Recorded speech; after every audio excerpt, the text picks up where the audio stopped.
Hey guys, welcome to the channel. As you see in the thumbnail, what if Issei sold his soul to Phenex and got Harem Part 2. Before I start, please do support for more awesome content and subscribe my channel and like this video. Go support and follow the JCT1345 for writing that awesome fanfic, and also make sure to comment on this story, link in the description. Let's start this video. No. Kiva. Rhea shrieked as another member of her peerage was eliminated from the battle. One more down, 3 to go. I'll admit that you've done better than I expected, but any hope you had of victory fell with your queen. It'd be more dignifying if you surrendered to me now and accepted the inevitable. Riser roared as he threw down a fireball that Rhea's blocked with a magic shield. You can keep defending all you want, you're simply delaying the inevitable. I'm the immortal Phoenix. I don't feel fatigued. I won't be worn down. If you want to win, then you'll have to fight back, but the second you drop your shield I'll be on the attack. You should really just give up. Accept your fate and become my bride. Damn it, Riser. Would you shut up? I'm trying to think. What do I do? He's right, I have to attack if I'm going to win. I can't keep this shield up for long, and the longer I hold it the more power I use up. I need to make a move soon. Rhea's then looked down to see a shaking Issei bury her face into her master's chest out of fear. That's right, if I drop the barrier to attack, it's not just myself I'm putting at risk, but Issei too. Poor girl, she didn't ask for any of this, and she's so new to this. I'm not gonna put her life at risk, not again. I'm gonna need a miracle to pull this off. Almost on cue, Riser's attack stopped and he and Rhea's heads turned on a swivel as they looked over to see a massive pillar of crimson light erupt from the track area. Lord Riser. One knight, 2 pawns, queen retired. What the hell, the blonde high-class devil muttered before Jet.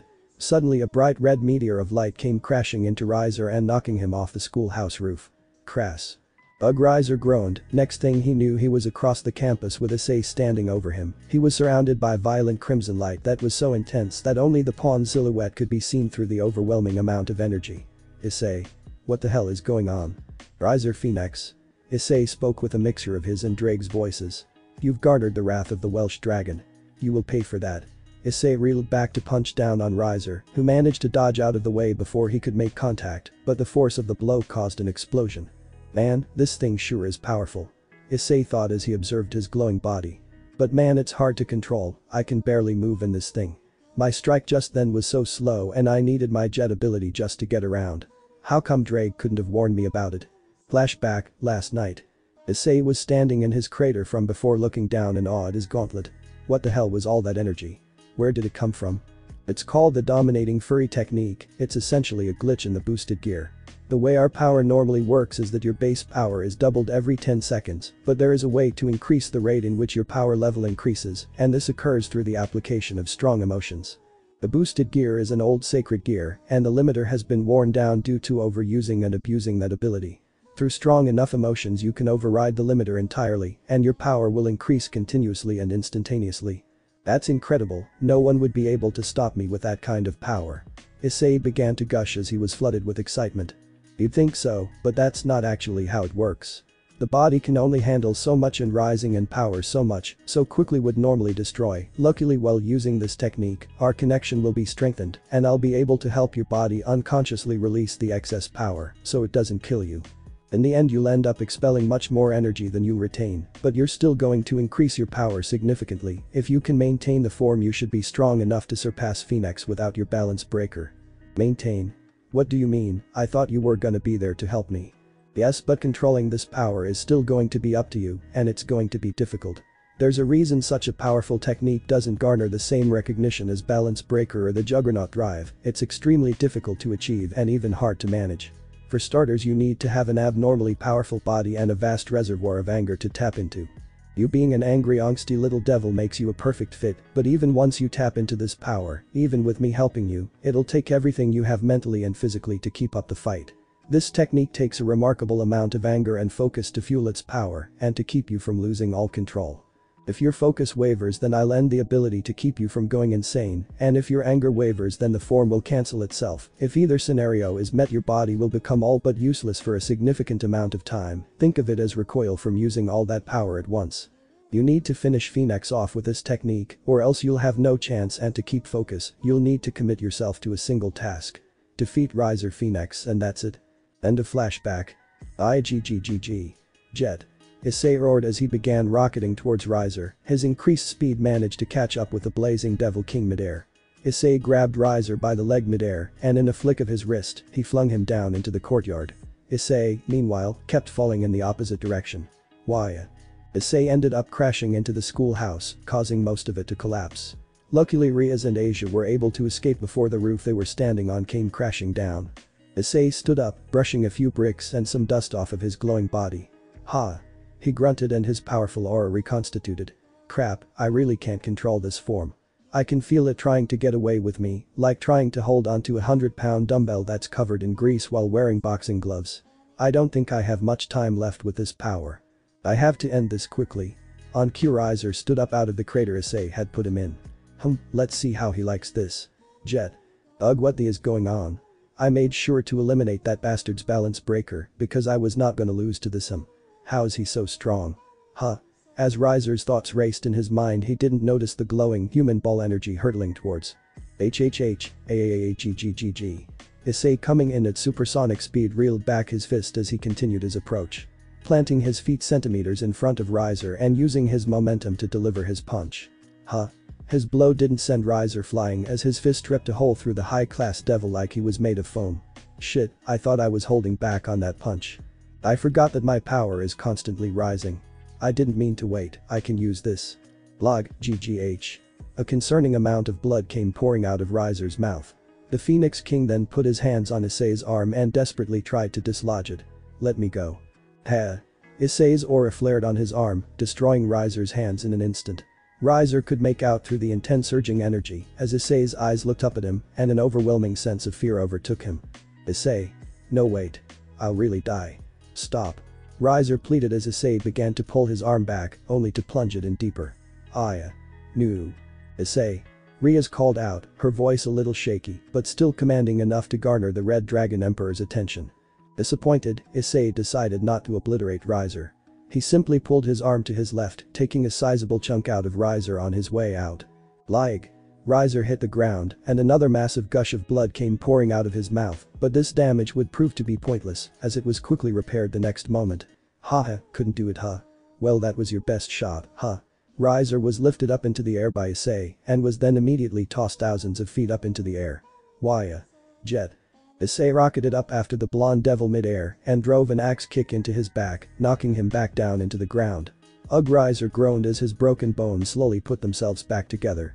Issei once again lifted Riser, this time just holding him up by his neck. Issei growled, but Riser, who had no rebuttal just looked away, not willing to give up his prize. Issei put his other hand on Riser's right wrist and with a single effort less movement tore the entire arm off. Ayahe. Riser roared in agony. Now you're down an arm. Give up before you lose something else. Issei threatened seriously, but Riser didn't budge. You groaned through his pain. Took the wrong arm. He declared as he unleashed a massive blast of fire from his left hand, aimed directly at Asia. Crap. Issei thought, dropping Riser and going off to intercept the blast. Jet. Issei rocketed himself in front of Asia, splaying his arms out in front of the young blonde devil, but just then the dominating will form disappeared. What? Issei was faced with the full brunt of Riser's attack, with no energy left over to protect him. Kaboom. Issei was sent tumbling to the ground, his body now covered in bruises and burns. What happened? Issei asked as he tried to move, to no avail. I can't even move. I warned you what would happen if your focus wavered. You should have let Bishop be retired and finished Riser, now you're all but useless. You may not survive another fire attack, it'd be best to retire yourself. Asia. Quick, go heal Issei. Riaz commanded and her bishop answered with a nod as she began to rush over to the fallen pawn. Not so fast. Riser declared as he threw down a wave of fire that separated Asia and Riaz from Issei. Not bad Issei, but I'm guessing all that glowing has left you pretty worn out. I don't sense any power coming from you now. As a show of respect you can sleep the rest of the game. I'll take out your king and end things quickly. Nice try Red Dragon Emperor, but I'm afraid there is no one alive who's a match for the mighty Lord Phenex. Hahaha. Ugh. Like hell boost. Issei's gauntlet flashed green and he began to push himself up. Boost. I'm not done yet. Boost. Issei stood up, his knees shaking, but he found his footing. Partner, what are you doing? Your body is in no shape for you to continue to use your sacred gear. Boost. I'm a serious partner, you could die. Boost. I'm not gonna die. Issei declared in his mind. Boost. I'm gonna win. Jet. Issei rocketed forward, blasting through Riser's wall of flames on his way. Riser. Hahaha. Riser stopped his laughter and turned his head just in time to catch a high-speed crimson gauntlet to the jaw. Smack. Crack. Having successfully broken Riser's jaw, Issei fell face first onto the ground. He tried picking himself up, but as he continued to exert himself his body continued to revolt. Evident by Issei puking up a mouthful of blood as he simply tried to stand up. YHHHHGGGG. I'm not done yet. Issei wiped the remaining blood from his mouth as he stood on shaky legs. Issei muttered as he watched her temporary pawn struggling to stand but still desperate to fight. What the hell, I thought this guy was a selfish jerk out for revenge. He sacrificed his power advantage to save Asia. He's far and away proven if he were to go all out that he's stronger than Riser. Why is he still fighting? He's falling apart, he's killing himself, but he's still standing. Why am I letting some stranger show me up in my own raiding game? Why won't my feet move to help him? I'm sick of you. Riser roared sloppily through his broken jaw as he grabbed Issei by his shirt and lifted him into the air. Burned to death. Riser slammed Issei's body down onto the ground and blasted him point blank with a concentrated explosion of golden flames. Die. He blasted again, further roasting Issei's crumbling body until a blast of red and black magic knocked Riser away, just barely sparing the pawn. Issei. Riaz rushed to her pawn's aid, lifting him up as a blue light began to form around his body. Wait, no. You can't be done yet. I can't win this alone. Sorry. He muttered, his body broken and his chest and lungs burnt to the point where it was agonizing for him to speak. I don't think I've got another shot in me. He muttered before grabbing Riaz by the hand, making the red-haired girl blush slightly. With his remaining strength he lifted his gauntlet into the air. I don't like doing this, but it may be our only shot. I'm going to share my power with you. But Riaz tried to interrupt, but Issei wasn't finished yet. I can be a real jerk sometimes. Issei muttered. I'm selfish, self-serving, I sell myself to the highest bidder and can hold a hell of a grudge, but despite all that I'm a proud warrior. I take pride in my power and don't like to share it. The only other person who's ever received my power was my first master. She's the only one I've ever found worthy of sharing with. What I'm saying is, this is a big deal so don't waste it. Issei shot the king with a light-hearted smirk. And don't let that jerk win. Transfer. A powerful green aura formed around Ria's body. Good luck. Issei disappeared without another word, but his mind continued. I know she'll do her best. She wants to win this more than even I do. I'm confident that there's no way we can lose at this. Ria's Gremory. Pawn retired. We lost. The next day. Issei groaned as he slowly opened his eyes. He was lying in a medical bed, in the same Kiba stood looking out the window and keeping himself balanced with a pair of crutches as he kept his left foot elevated. Hey man, you alright? Issei asked, but the blonde swordsman didn't move to so much as acknowledge him, much less give him an answer. He simply continued to stare out at nothing. Yeah, I get it. Rough night. Issei said as he threw his bed sheets off. That's when he found his left arm bound in cast and being held up by a sling. He also learned that he was dressed in nothing but underwear and a series of bandages and wraps all over his body. I need a walk. Issei twisted his body around and slid himself off the bed. He managed to fully stand up, but he took a second before attempting his next step. Once he found his feet were sound, he walked over to a shelf in the back of the hospital room and pulled down one of the gowns which he used to cover his body. Issei Kiba turned around with a look of concern. Should you really be moving around so much? You were messed up pretty bad. Yeah, I'll be fine. Sorry about this whole Riser thing. You think you guys are gonna be okay? Issei asked as he pulled a cane from the same shelf and balanced himself. Yeah, we aren't done yet, but this one is gonna sting for a while. Kiba said before turning his attention back to the window. Issei, taking the hint, decided to slowly creep out of the room, making sure to remain quiet, but Kiba picked up on his movement anyway. Hey Issei. The knight called out without looking back from the window. You're leaving, right? Like for good? Yeah. I'm pretty sure. Issei rubbed the back of his head, unsure of how to deal with the awkward silence. Don't worry. I'll make sure to say goodbye. Issei limped down the hospital hallway until he came across Riaz and Asia standing outside one of the hospital rooms, peering through the door at a sleeping Kaneko and Akeno. Well, glad to see you two are doing alright. Issei said, getting the two girls to jump as they hadn't noticed his presence until he spoke. Oh Issei. Asia's face began to turn red as she began to panic, clearly feeling guilty for Issei's sacrifice during the game. She then ran and hid behind her master. What are you doing out of bed? You were hurt pretty bad back there, you need some rest. Riaz began to scold the defiant pawn, who responded with a roll of his eye. I'm fine, they got me full of pain medicine so I don't feel a thing. Issei boosted it in an opportune moment as just then a nurse passed by and caught wind of this. Excuse me, Mr. Haidu. You shouldn't be walking around with your injuries. You have a pair of broken ribs and a lacerated kidney. Not to mention the broken arm and the severe burns. I'm going to have to escort you back to your bed. The nurse demanded, but Issei responded with a dismissive wave of his hand. Don't worry about it, I still have a few tears left at my house. Issei answered and the nurse expressed quickly. Oh, if that's the case then I'll let the front desk know that you'll be checking yourself out. I'll also have them hail a car for you. The nurse said as she began writing things down on her clipboard before walking off. Oh thank you, anyways I'm just here to say goodbye. He said, bringing his attention back to Ria's. Sorry about letting you down out there. I told you I'd help you beat Riser, but I wasn't able to do that, so I'm not expecting any payment. Hopefully you can find your way out of this situation, sorry I couldn't do any more to help. The reality of her loss to Riser seemed to hit her all at once with Issei's words as tears welled in her eyes, but she refused to let them fall, rather she remained quiet until Issei was forced to slowly and awkwardly limp away. Wait. Riaz called out, her voice cracking in the process, as Issei reluctantly stopped in his tracks. I'm sorry you trusted me with your power and I wasted it. I know I let you down, you fought so hard and took serious damage for me and Asia, and I let you down. I hope you can forgive me. She shrieked as she suddenly bowed her head to the free pawn, her hair drooped down and covered her eyes, but Issei could see a small amount of tears as they dropped from her eyes. Come on, no need to apologize like that, there are people trying to rest in this hospital. Issei replied, trying to defuse the awkward situation. Look, everybody loses. I get that I put some pretty lofty expectations on you during the fight, but that was just me talking in the heat of the moment. Don't worry about me, I'll have another shot at Riser, trust me. I don't know what's next for you, but if you get another chance to end this engagement, then give it your all and don't be afraid to fail, because true love is something worth fighting for, I believe that from the bottom of my heart. Issei put a friendly hand on his master's shoulder, but she was too negative of a headspace to give him an answer. Alright, take care of you too. That goes for you too, Blondie keeps up the hard work. I'll see you guys when you make it to the pros. Give the others my best when they wake up.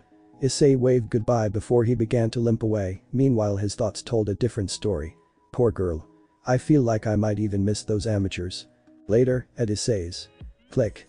Issei unlocked his apartment door and limped in, now dressed in his civilian clothes and with a horrifying expression on his face.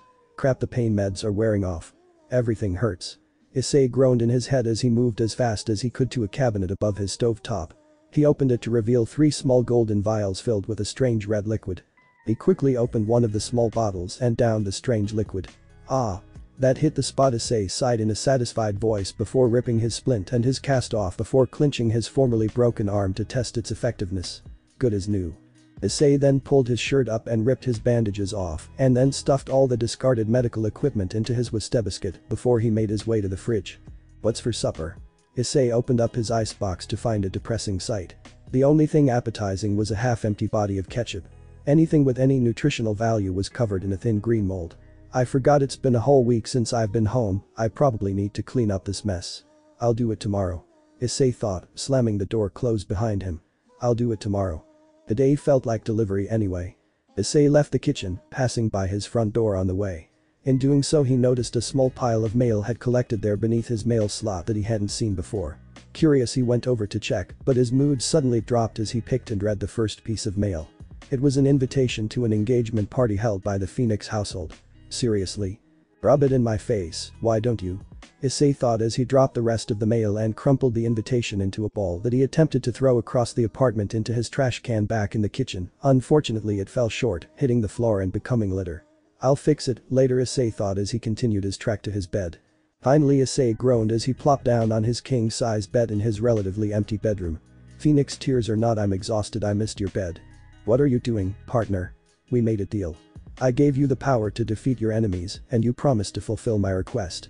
It's not my fault you blew it, don't think you can get out of this. I'm not trying to get out of it. You gave a whole year to get it done, I'm taking one day off for myself. I'll get to work tomorrow. Issei answered back in his head before rolling over to his side, but this proved to be a bad move as a sharp pain shot through his leg. Youch. He shrieked as he shot up off his bed. What the hell was that? Issei began fishing through his pants pocket and then he pulled out a small red pawn piece with a sticky note attached to it. Thanks for all the help, I knew you wouldn't let us down. Don't forget about us, okay? The sticky note read like it was written by Riaz and Issei simply crumpled up the note and threw it away. She must have slipped that in before the game, it's a wonder how I didn't feel it through the whole fight. It had probably been worded a little differently if she had written it afterwards. I know that she's cocky, but reading it now feels like she's rubbing it in my face. Serves her right for putting so much faith into a relative stranger. We were at a disadvantage from the beginning. Maybe if I could have used my balance breaker things would have been different, but we weren't given that option, so there's no use dwelling on it. Maybe if I had gone after Riser from the beginning, but Riaz came up with a battle plan, and it's not the pawn's place to go against his king's wishes. She was a told newbie. Maybe I should have pushed her harder to rethink her strategy. Issei threw his face down into his pillow and let out a pitiful sigh. Ugh. How could I lose? You're really hung up on this, huh? Drake chimed in, but Issei refused to acknowledge him. If you're not happy with this outcome, then demand a rematch. Yeah, I'll just walk up to a high-ranking devil and demand him to let me kick his ass. That would work out great for me. Issei argued back with a sarcastic eye roll. I don't understand you, partner. You fight for money, you fight for revenge, but you won't fight for your pride. I understand that you're a devil now, but keep in mind you were a dragon first. What do you have to lose? You have no household, your name will be slandered by the higher-ups regardless, and you and I both know you're not gonna live forever. Issei's eyes widened as Drake dropped that last bit of information. Issei stood up from his bed, dropping his new red pawn piece on a desk next to his prized emerald-colored piece, before marching out of his bedroom. You know, I think you and I finally agree on something, but if I'm gonna do this. Issei bent down and picked the balled-up piece of paper off the floor and unfolded it. I want an audience. You think I can put your request on hold for a few days? Partner Issei smirked as he opened the invitation envelope, and a small teleportation card fell out onto his hand. Seriously, this is just an engagement party. Why do I have to be dressed in a wedding dress? Riaz declared as she stared at a reflection in the mirror. She found herself currently dressed in a low-cut wedding dress complete with a veil. Because it pleases me, my dear. Riser cooed, he himself dressed in white. Fret not, my love, it looks splendid on you. Riser smirked creepily, but doing so caused him discomfort in his jaw that caused to manually readjust it. Your jaw is still sore. Riaz, seeing his discomfort, took advantage of an opportunity for some snark. I guess there are some injuries that even an immortal can't recover from. Maybe you should keep it in mind. This comment displeased the blonde high-class devil. And you should keep in mind the devil who did this to me. You had the power of the Welsh dragon on your side, and you still couldn't find a way to defeat me. Riser boasted as he wrapped an arm around Riaz's shoulders. In a fair fight you wouldn't have stood a chance. Riaz growled as she managed to shake her pushy fiancé off. BFFFFTTTT. Are you serious? You think he's some kind of honorable warrior or something? You seriously need to grow up in Riaz. Riser scoffed. He fought for you because you paid him, he's a glorified mercenary. Maybe he would have beat me in a fair fight, but we'll never know for sure. You know why? Because you'll never see him again. He doesn't care about you. By this time next week he'll be on to his next master. By this time next year you'll be nothing but a memory, and 10 years from now you won't even be that. That's not true. Riaz roared, a dangerous crimson aura forming around her that got Riser to back up, but his antagonizing didn't end there. Riser smirked at Riaz's frustration. Don't tell me you honestly believe he cares about you. If that was the case, then where is he? He left as soon as he felt he fulfilled his obligation to the contract.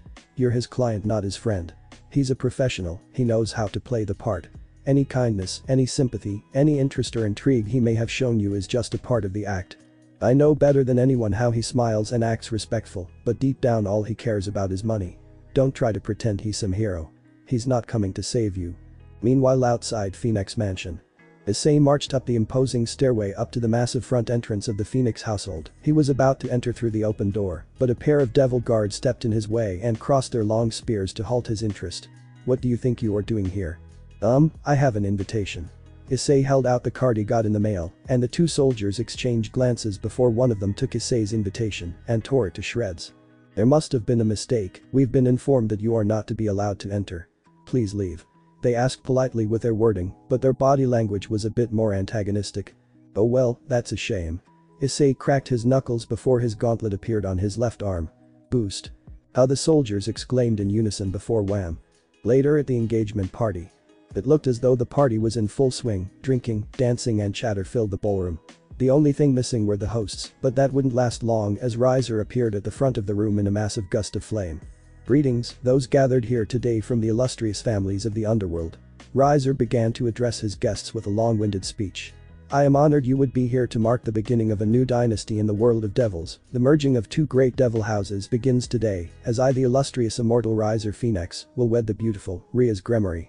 Without further ado, allow me to introduce my bride. With an overzealous wave of his arm, Riaz appeared from thin air and a flash of crimson light, resulting in a wave of applause from the audience, with the exception of a few holdouts. Luckily for them, the celebration wouldn't last long. Wah, mmm.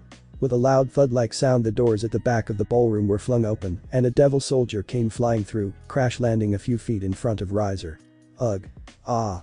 The soldier groaned before passing out right on the spot. What is the meaning of this? Riser roared, furious at his big moment being ruined. He glared back down the now open hallway to see a pair of glowing emerald eyes staring back at him, causing a slight chill to go shooting down his spine. Shut those doors immediately. Seal them with magic. Riser commanded, and his Bishop Mihi nodded as she leapt into action, conjuring up a spell that shut the doors closed, and an orange magic circle formed on it. There we go, nobody is gonna make it past. Ha wham. Crash. Waya. Mihi shrieked as a loud thud hit the door, and it immediately flew back open as the spell was destroyed, and the woman who cast it dropped to her knees. From the shadows beyond the doorway, Issei emerged holding one of the soldier's spears in his gauntlet with a sinister grin on his face. Some party you've put together here, Riser. I really appreciate the appetizers you left out for me. Issei taunted as he snapped the spear in his gauntlet. But it would seem as though I've run out and I'm nowhere near satisfied. Issei Riaz muttered with a tinge of hope that served to infuriate Riser. What do you think you're doing here, Haidu? The blonde devil growled. You have no business here. That's where you're wrong. Issei declared as he pointed towards a clock on the wall that read 11:50. I signed a 10-day contract with Riaz Gremory 9 days 23 hours and 50 minutes ago. Which means for the next 10 minutes I'm still Riaz Gremory's pawn. If that's the case, then you should make like the rest of her peerage and silently accept the outcome of the games. Show some respect for the house you represent and act with a little class. Riser growled. Issei responded with a smirk. That's the great thing about being a temporary piece. Your run-of-the-mill servant devil needs to worry about acting with the best interest of their family name, but a temporary pawn can commit themselves to fulfilling their master's wishes without worrying about any consequences. Riaz signed me an order to prevent this engagement from happening at all costs, and I'm here to fulfill that request. Riser Phenex, I challenge you. The challenge? Why would I agree to something like that? I've already won. Riser declared with an arrogant smirk. Because I went through the trouble of arranging it. A voice called out from the crowd that immediately knocked the arrogance off of Riser's face. Soon a man with long hair of a familiar crimson shade, dressed in luxurious robes with golden spikes along his shoulders, stepped forward and was followed by a silver-haired maid. I personally delivered an invitation to Issei's apartment, hoping such a situation would arise, and I'd appreciate it if you didn't deny me this bit of entertainment, Lord Phenex. Urzich's, sir, a bead of anxious sweat formed on Riser's forehead. But why would you? I don't have much time to watch rating game matches, so I was looking forward to seeing a battle between the full power of the Welsh dragon and the immortal Phenex, but you denied Issei the use of his illegal move Balance Breaker. I didn't intervene then because that was your right as king, but I will admit I was disappointed. As Urzich's continued to explain, Riser felt as if 100 tons of pressure were piled on him with every insult. You seem to be under the false assumption that your engagement to my little sister is set in stone. While some may argue the importance of a purebred match, I fail to see the significance at this time. I'm more concerned with Ria's well-being, and so I hope she finds a husband capable of protecting her. Needless to say, if you refuse the challenger, the Red Dragon Emperor here proves more powerful than you, Lord Phenex. Your engagement with Riaz will be terminated. What, you can't do this to me. Your family promised me this engagement. Riser started pleading, but Issei began to lose patience. Welsh Dragon Balance Breaker. Issei crimson armor formed around before. Wham. Issei struck the ground hard with his powerful tail, getting the attention of everyone present before pointing his finger towards Riser. I'm sick of your shit. Issei roared. Always hiding behind your name and your family connections, acting like everything should be handed to you just because of who you are. You're the type of person I hate most in this world, and I've waited long enough. Lucifer and I both want to fight, and you're gonna give it to me, or I'm gonna beat you bloody until I'm satisfied. Well, Riser, it would see that the challenger is ready to go. If you value this engagement, then I'd suggest you prepare yourself. Urzich's smirked. Fine, if I must. I'll show you just how foolish it is to challenge your superiors. I don't care if you are the Welsh dragon incarnate, the Phenex is immortal. Riser boasted, but sweat began to build at the back of his neck. Excellent. Urzich smiled, and then with a snap of his fingers Issei and Riser disappeared in a flash of crimson light. Later in the battlefield. Issei and Riser reappeared in a strange new area unlike the world they had once left behind. The sky was a deep dark red, and the two combatants seemed to be standing on a giant chessboard, equipped with massive stone statues that resembled giant chess pieces. Like it. A giant image of Riser's face appeared above the board. I made it myself. Figure it'd be better if we moved the fight elsewhere, just in case things get messy. Put on a show for us." With those parting words the Devil King's face vanished, replaced by Ravel Phoenix. "Pick that traitor's stupid butt, big brother." The pint-sized roared out. "Fret not, Ravel, I don't intend to lose. This'll be over before the main course is served." Riser taunted as his sister's face disappeared. The last one up for words of encouragement was Ria's herself, and she kept her message brief. "Issei, thanks for coming back for me." And with that out of the way there were no more distractions, and the battle could begin. "Well, since you've been so eager to fight I'll let you have the first attack, Red Dragon Emperor. Make it count." Riser declared with a shrug. "Promotion to Queen." Issei announced as power began to surge through him. Boost. Boost. Boost. Boost. Boost. Boost. Boost. Boost. Issei pointed his arm at Riser, and a small ball of energy formed in his palm. "Hiya." He roared as he launched the energy ball towards his opponent. "Ha!" Riser laughed as he easily leapt over the incoming energy blast, using his wings to give him an extra upward boost. "Is that the best you can mmmmfff? Wham."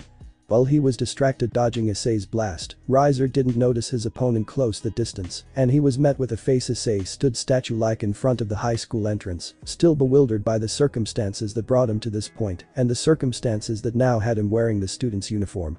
"You've got to be kidding me," he thought with a grimace. "Come on, Issei, we don't want you to be late on your first day."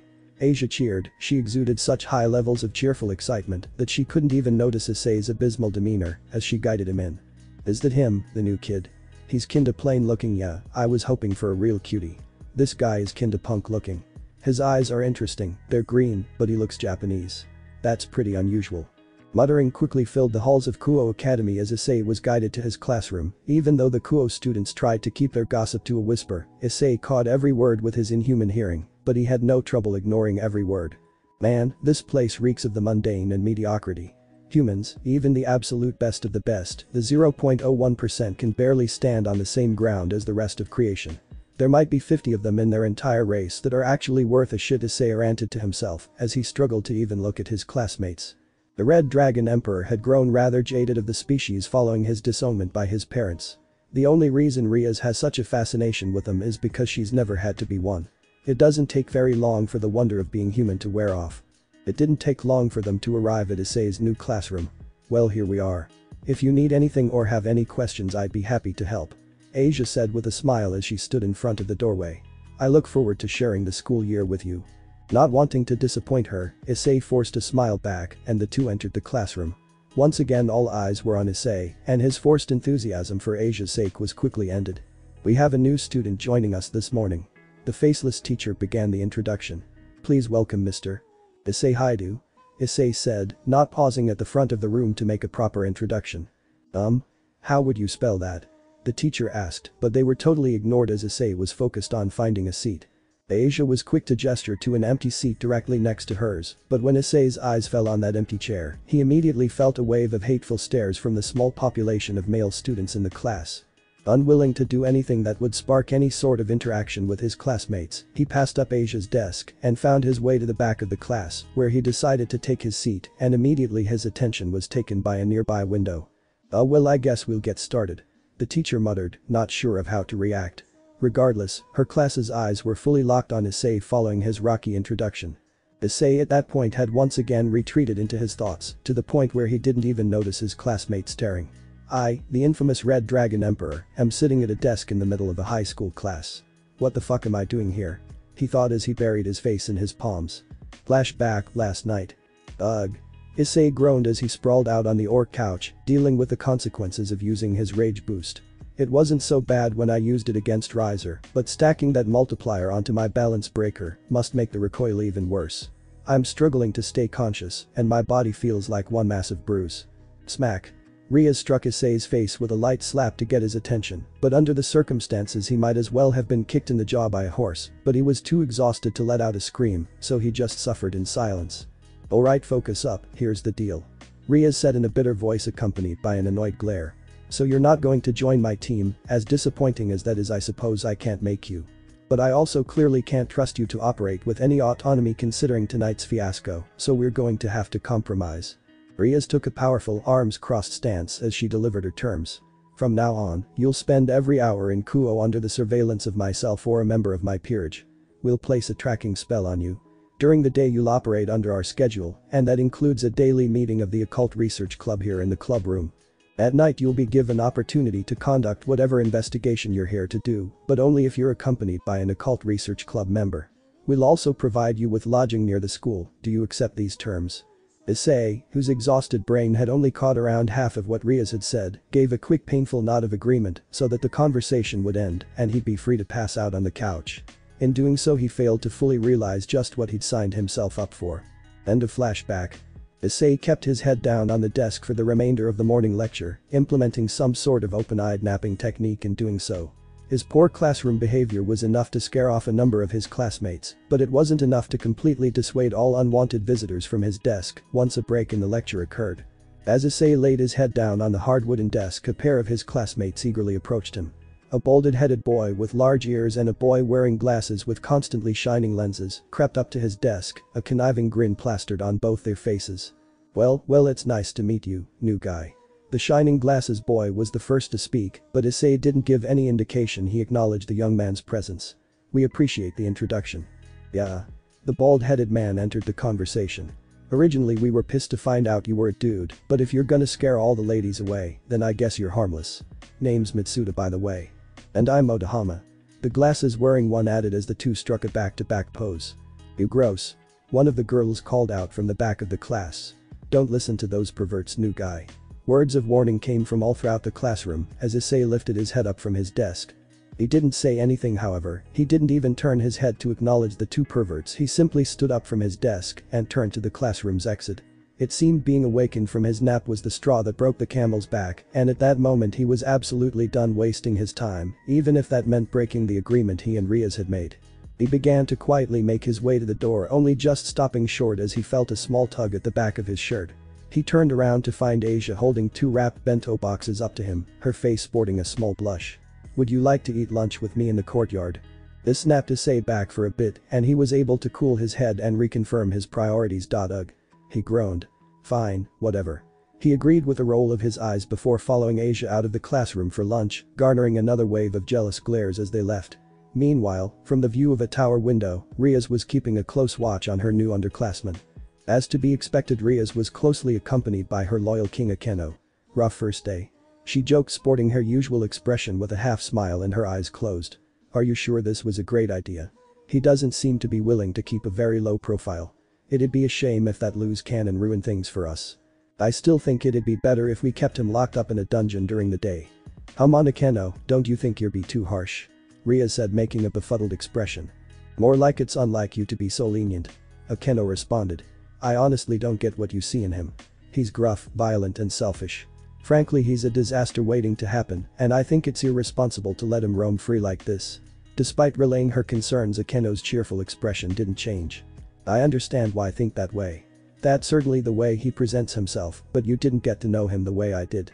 Trust me, there's a lot more to him than he lets on," Riaz said as a faint red blush formed on her face. Akeno's expression finally changed as her mouth shifted to a frown. "I'm just worried that you're the one who has the misconception her," Akeno said as she turned around.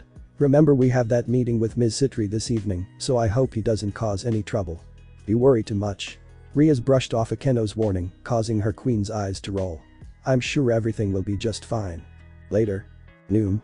Issei takes a massive bite out of a large fast food hamburger. "You know, that's the one thing Earth has on the underworld. Things just taste better here for whatever reason." I guess I'll take your word on that," Asia answered awkwardly, unable to relate and confused by Issei's means of spending time. "Issei, I know it may be awkward with me here, but isn't there someone you're searching for? I'm supposed to keep you from causing trouble." But Asia shoots Issei a determined look. "I know this is important to you, so I won't try to stop you." Issei puts his sandwich down on its wrapper and meets the girl's gaze and cracks a calm smile. "Thanks, I appreciate that." He responds sincerely, but unfortunately, Asia's determination seems to be misplaced. "Unfortunately, it seems I've already reached a plateau in my investigation. My target isn't here, not yet, but all the information suggests they will be. Eventually. So my search is paused for now." "Oh well," Asia quickly felt embarrassed and sank back into her seat. Issei smiled softly back at the blonde former nun as he couldn't help being mesmerized by her. "Damn, she's cute." That's why I hate interacting with clients outside of business. I'm a healthy young man when I'm forced to spend quality time with a girl this cute. I can't help but want to make her smile. Ahem. Issei, no longer wishing to dwell on the young blonde's cuteness, decided to change the subject. So since I'm stuck waiting here, I might as well make the most of my time, especially since it looks like a chunk of that is going to be spent stuck in that shithole of a school. So, what is there to do for fun around here? Fun? Asia replied, perking back up ever slightly but came up short on an answer. Huh? I guess I don't really know. I'm still new here myself and I don't know exactly what people normally do for fun. Well then. Issei, having polished off the rest of his sandwich, stood up confidently and said. Why don't we go find out? There's gotta be something fun to do around here. In fact, I think there used to be a cool arcade near here last time I lived here. Wanna go see if it's still open?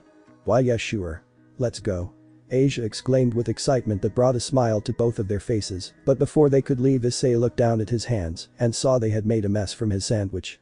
Wait here, I'm gonna go wash my hands then we can go.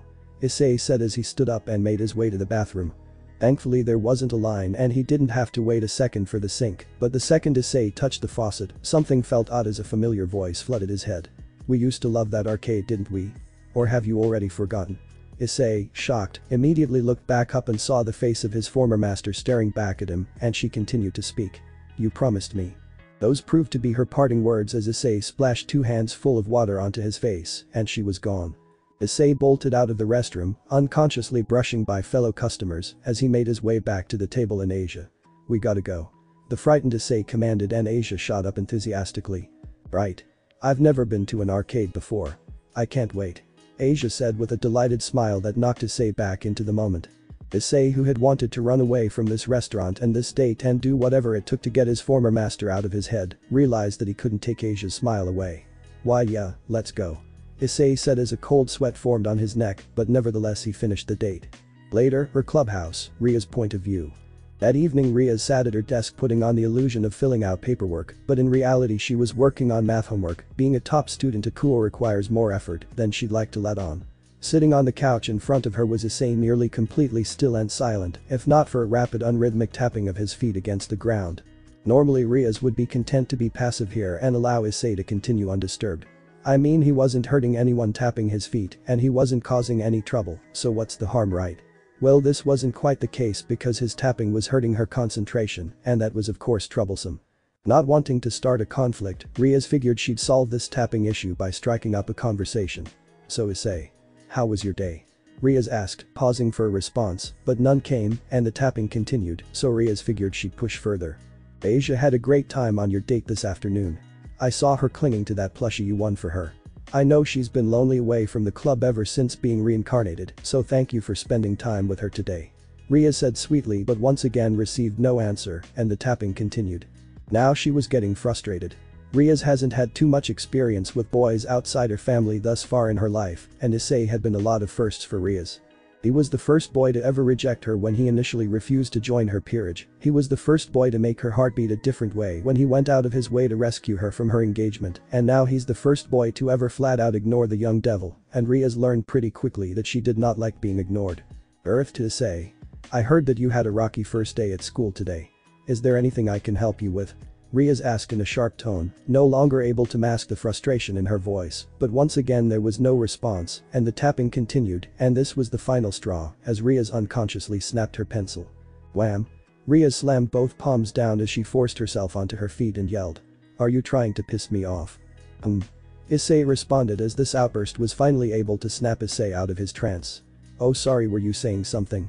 I guess I was spacing out a little. Ria's had so many things she wanted to say in response to this that she couldn't come up with any one thing to say at that moment, and since the tapping had finally ended, she allowed her anger to subside and simply took her seat once again.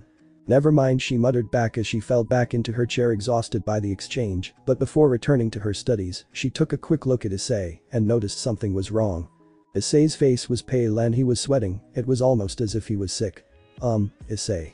Are you feeling alright? Ria's asked out of concern. Me?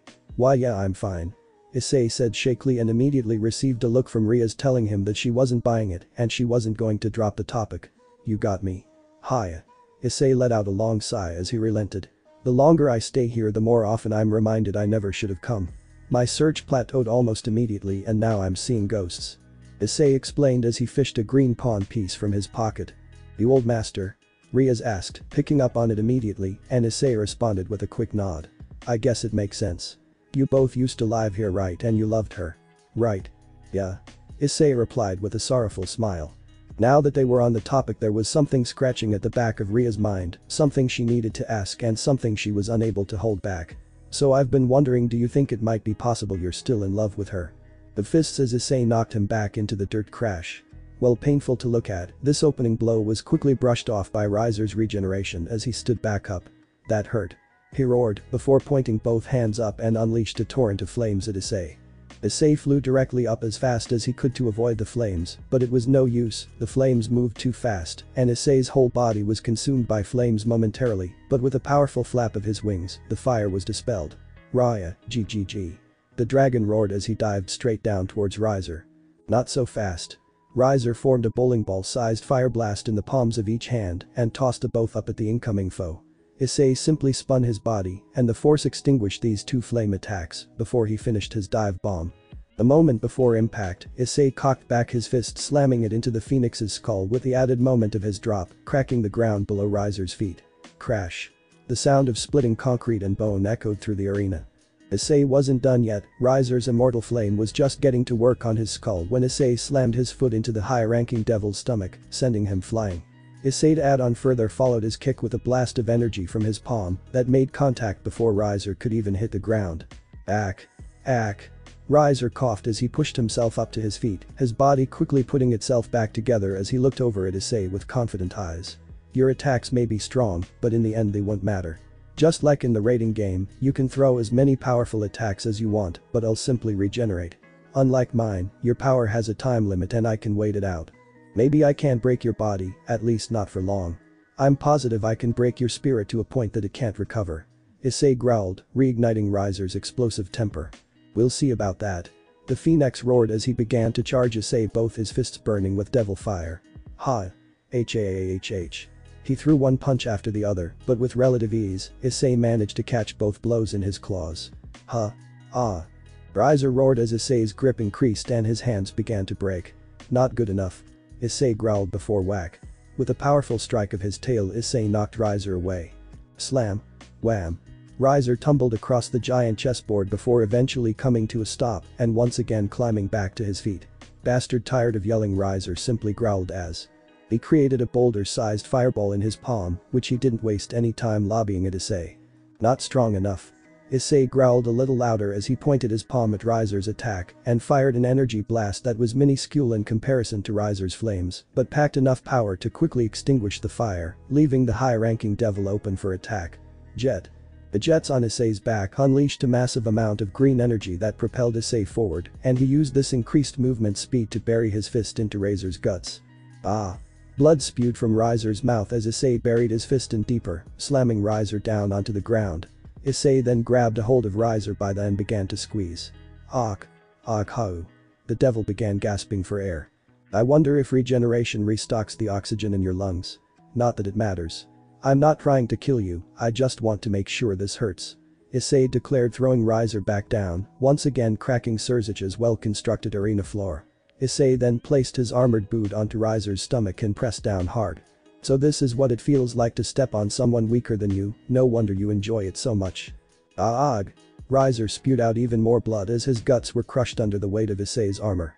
Using what little strength he could muster through the overwhelming pain, Riser managed to grab a hold of Issei's ankle and desperately tried to force the boot off of him, but to no avail. Get off.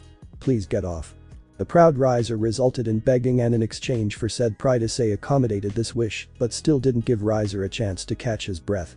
Issei drove his foot into the Devil King's side, kicking Riser away once more. Thanks to his healing, Riser was back on his feet once again, but now his knees were shaking and he took a much more defensive pose, but his bravado appeared to be intact, on the surface at least. I've had enough of your insolence. Hiya. Riser let out a battle cry, but his flames didn't come out. Huh. My fire. Where'd it go? Ah. Well, that was then, I thought. Your conscious mind doesn't realize it, but your brain and your body have given up the fight. I told you, your physical body may be immortal, but your brain, that's a different story. I'd go ahead and accept your defeat, but if you want to keep going you can probably will yourself to go through the motions, but this fight is basically over. Issei taunted as he slowly began to march towards the shaking riser. Give up. Don't flatter yourself. I'm not afraid of you. Took a step forward but the second his foot touched a new patch of ground it began to violently wobble and riser was forced to retract the step. He then lifted his fist up to his eye, only to watch it vibrate uncontrollably. No way. Why can't I control my body? He's nothing. He's just a lower class piece of reincarnated dragon filth. I'm the head of the Phoenix household, I'm 100 times more important than him. The only quality he possesses of note is sheer brute strength. But if I truly am so much greater than him, why is every fiber of my being screaming at me to run away? That's the spirit. Wham. Issei the unwilling to move riser in the face, knocking him backwards a few steps. Back at the engagement party. At this point droves of high-class devils were pouring out of the party leaving Ravel and a few of Riser's team members, Ria's and her entire peerage and Surzich's. Well so much for my duel. The Welsh dragon scale male is truly a force to behold, but I'm starting to question what father sought in a marriage with the Phoenix clan. Clearly Ria's deserves a better partner than this is just boring. As Surzich's monologues to himself, a certain blonde-haired younger sister devil approached him in a panic. Sir Surzich's sir. She rapidly began to bow her head upon approaching the Devil King. I don't mean to misstep my place here sir, but could you please call this match over? Riser's body won't even move, and Issei has long surpassed wanting to defeat my brother for the sake of his master. It's just torture at this point. You bring up an interesting point. Surzich's mulled the thought over in his head for a moment before coming to a conclusion. I'll admit that it's clear that Riser doesn't have the strength to stand, but his willingness to continue the fight has impressed me. Issei on the other hand has impressed me with his strength, but his attitude during this fight has been concerning to say the least. I'm proposing a new challenge. If Issei does not defeat Riser by the stroke of midnight when his contract is set to expire, then Issei loses the match. What? Ria shrieked back. That's not fair. Issei's kicking his butt. It's not his fault that Riser's too much of a stubborn jerk to realize the fight is over. I agree with Ravel, Issei's job as your pawn is to fulfill your wishes, thus his primary goal should have been defeating Riser, not playing with him. Surzich's argued back sternly. He could have finished this already through a number of means, such as when he had Riser in the chokehold he could have held on until Phenex passed out. If he can't accomplish your goal of him winning this duel despite his power advantage, then that reflects negatively on you as a king, and you should be punished for it. Wait a minute. Ravel stepped back into the conversation. If you're meaning this is to last until midnight, that means Riser will have to take 3 more minutes worth of punishment when he can't even move, much less fight back. Yes, I'm testing Riser's commitment as well as Issei's sense of morality, so Riser will have to take the punishment until Issei decides to finish things, if he ever does. I'm also going to make it so that neither of you can inform either fighter of this rule change, let's see who pulls through.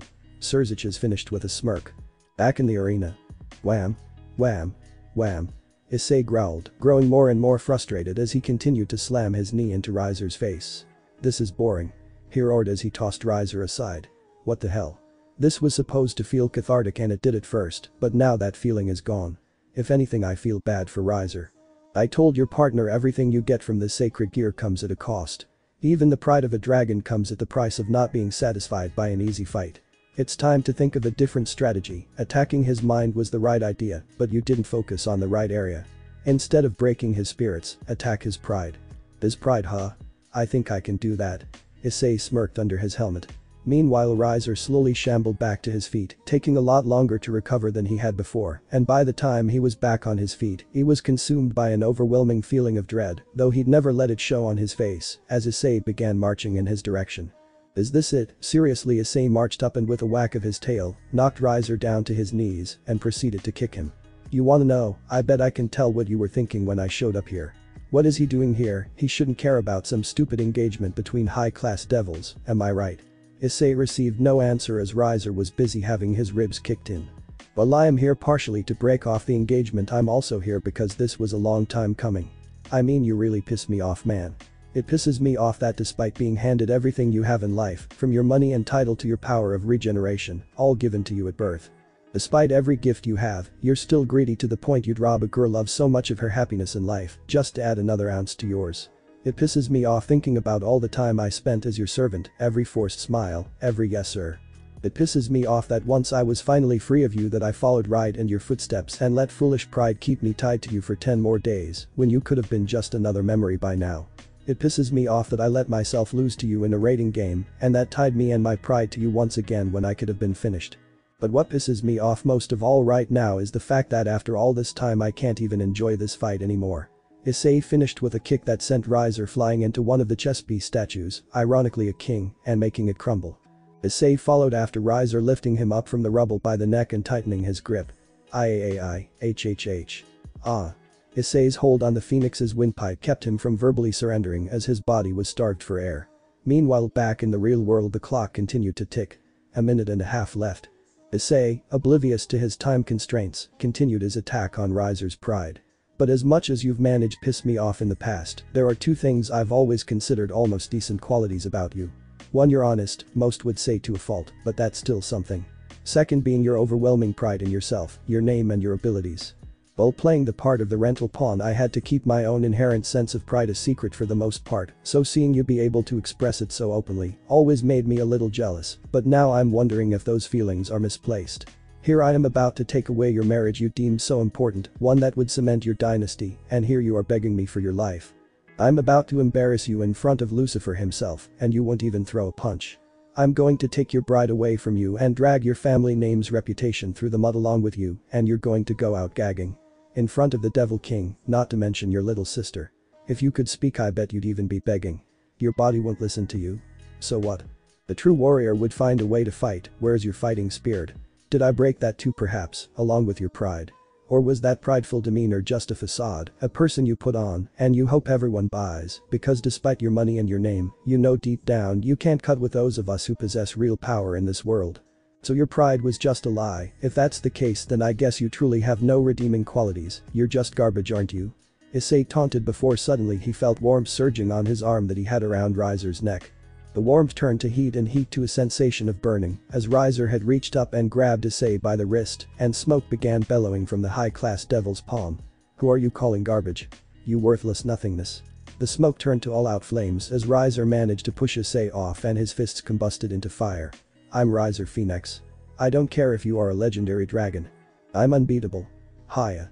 Riser charged forward, fists ablaze. That's more like it. Issei smirked under his helmet as he charged in as well. Hiya. The two brawlers locked palms as they made contact as the final bout was going to be a shoving match. I see. Riser smirked as the battle raged, neither fighter seeming to lose ground. So you said all of that in order to reignite my flames? To do such a thing when you clearly had the advantage, are you some kind of battle maniac? I don't know if I'd go that far. I meant a lot of what I was saying, but particularly the stuff about wanting to enjoy this fight, so I guess so. I'm also trying to teach you a lesson I learned from the wisest person I've ever known, one that I've seemed to have forgotten now that she's no longer with me, and that pride means nothing if you can't back it up. Issei roared and his armor responded. Boost. Boost. Boost. Boost. Boost. Boost. Boost. Issei's power increased and he began pushing Riser back, but Lord Phenex managed to plant his feet and hold his ground once again. I refuse to lose. Phenex roared and flames began to shoot up from all around him, the fires of his desire. Well, then I guess it's time for me to pass on another piece of wisdom. This one coming straight from the source, sometimes it really pays to have a tail.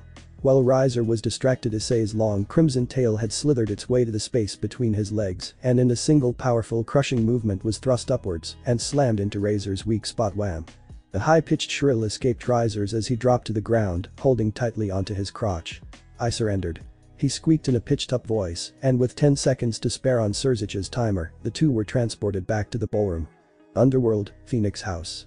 The two were returned to the party, Riser writhing on the floor in front of his peerage, and his little sister and Issei returning to the spot he had disappeared from towards the center of the ballroom.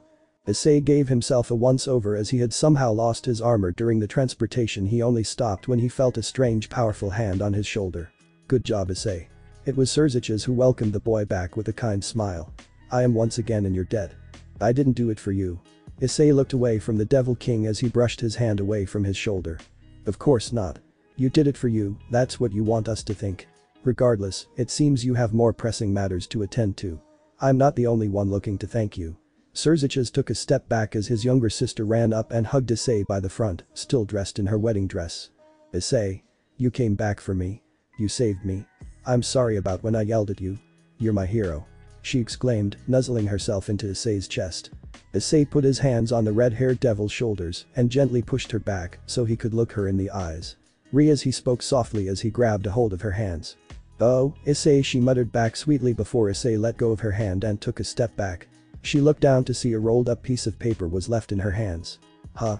Your contract has expired," Issei declared as the clock finally struck midnight and the rolled-up paper in Ria's palms exploded into her 8 crimson-colored pawn pieces. Issei then bowed to the girl clad in white. "I expect to receive full payment by the end of the month. It was a pleasure doing business with you." High-volume hip-hop music attacked Issei's ears as he stood in line outside of a busy nightclub.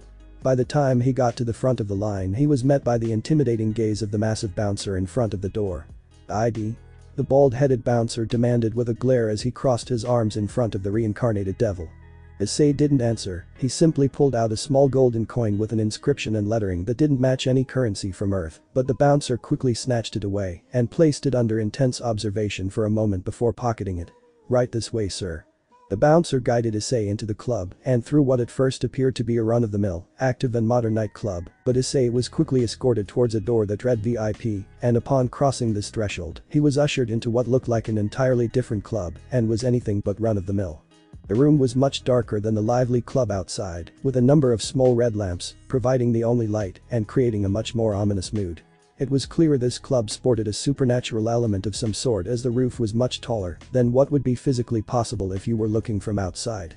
The number of the club's patrons were clearly inhuman, as well as many of them sported horns, tails, fur and or scales, and suspended above the club's main dance floor were cages attached to chains where topless women with long black wings were dancing to the unearthly hip-hop music. Issei pushed his way through the crowds of people before reaching a relatively empty bar at the other end of the dance floor. Issei, thankful to be away from the crowd, took a seat at the bar before being approached by a pale-faced bartender. "Can I get you anything?" the bartender asked as he stereotypically polished a glass. Issei placed a pair of the gold coins from before on the table before answering. "No thanks, but you can keep that if you promise not to bother me the rest of the night," Issei muttered before swiveling his bar stool around so he could face the crowd as the bartender pocketed his money. "This place is disgusting," Issei thought as his expression soured. "I thought the spots Riser liked to hang out in were gross, but this is really on another level," Issei thought as he watched drunken people falling over one another, underwear being thrown from the suspended cages, and individuals stumbling out of the bathroom and returning to the dance floor covered in vomit and who knows what else. "I'm not sure any information coming from a dump like this could be reliable, but every other lead has come up empty, so at this point I'm desperate." Issei scoured the dance floor in front of him with such intensity that the last thing he expected was a tap on his shoulder from behind. "Wah." Issei jumped from his bar stool before turning to see a woman with short orange hair dressed in a pink fur bikini standing behind the counter. "Issei Haidu?" she asked as Issei compassed himself before the boy nodded in response. "Right this way, my darling, we'll see you now." Issei was escorted by the scantily clad woman behind the bar into another secret back room, and in said room on a crescent-shaped couch sat a massive, grotesquely fat individual who was more than 5 feet tall sitting down, so standing he must be over 10 feet tall. But he didn't look like an individual who did much standing. Presenting the gracious Lord Orin. Issei knew he wasn't human, but he couldn't exactly tell what he was. He had a bald head, pale skin, and wore a small pair of sunglasses that covered what had to be a pair of tiny eyes, but despite his horrendous appearance, he was surrounded by 6 barely dressed women, 3 to his left and 3 to his right, all of which appeared to be different in human races. Some had tails and cat ears, a few had horns or fangs, one had the same black wings as the cage dancers, and another sported a single massive eye. Ah, the blob-like man's expression brightened. "Oh, you must be Issei Haidu, the new Welsh dragon, huh? It never ceases to amaze me the sheer number of big names who come to visit me and this little dump I call home. You know, not too long ago the Archangel Michael stood in that very same spot you're standing in right now," the Blobastanger boasted. "Fascinating," Issei muttered uninterested before pulling a small bag of jingling coins and throwing them down in front of him. "Now give me my information." "Straight to the point, huh?" Lord Orin muttered back with a joking smirk as one of his girls picked up the bag of coins and placed it delicately on his flabby lap. The fat club owner quickly began to dig into the money-filled bag as he meticulously counted every coin. "Forgive me, I've done deals with devils before and I doubt you'd be surprised how often they try to pull a fast one on me," he explained, but after counting the final coin a smile formed on his face. "Though your reincarnated devils tend to be a little more trustworthy. Give him his information," he declared with a snap of his fingers. On cue, one of the catgirls stood up and began to seductively walk over to the ever more impatient Issei. This girl with short brown hair, pointy ears and a tail of the same color, dressed in a pink micro bikini that seemed to reveal more skin with every movement she made, placed her right hand against Issei's firm chest and began to press herself against Issei's body. "Ooh," she purred, then she plunged her left hand into Issei's back right pocket, delivering a small folded piece of paper before pulling her hand back and returning to the couch. "Everything I've heard from everyone who would be in the know says your guys is either there or will be soon, but I have to say you're not the first red dragon to come to me for this same information." The massive information merchant's expression turned sorrowful. "Normally I wouldn't say anything, but I mean you're a kid and a devil at that. Just seems like a waste of immortality.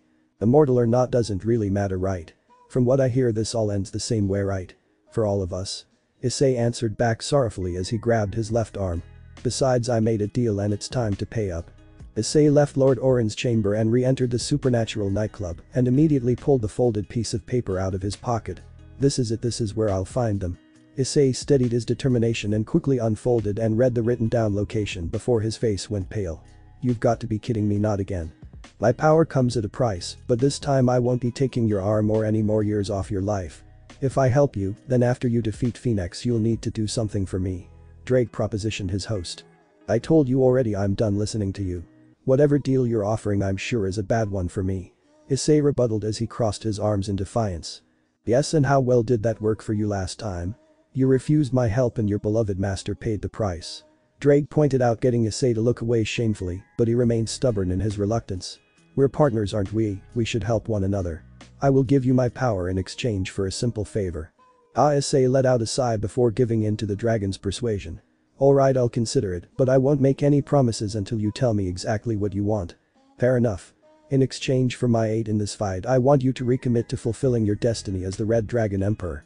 The White One has been awakened for some time now, so after you battle with Phenex, I want you to find and challenge Albion's current host." Drake laid out his demands for his host to consider.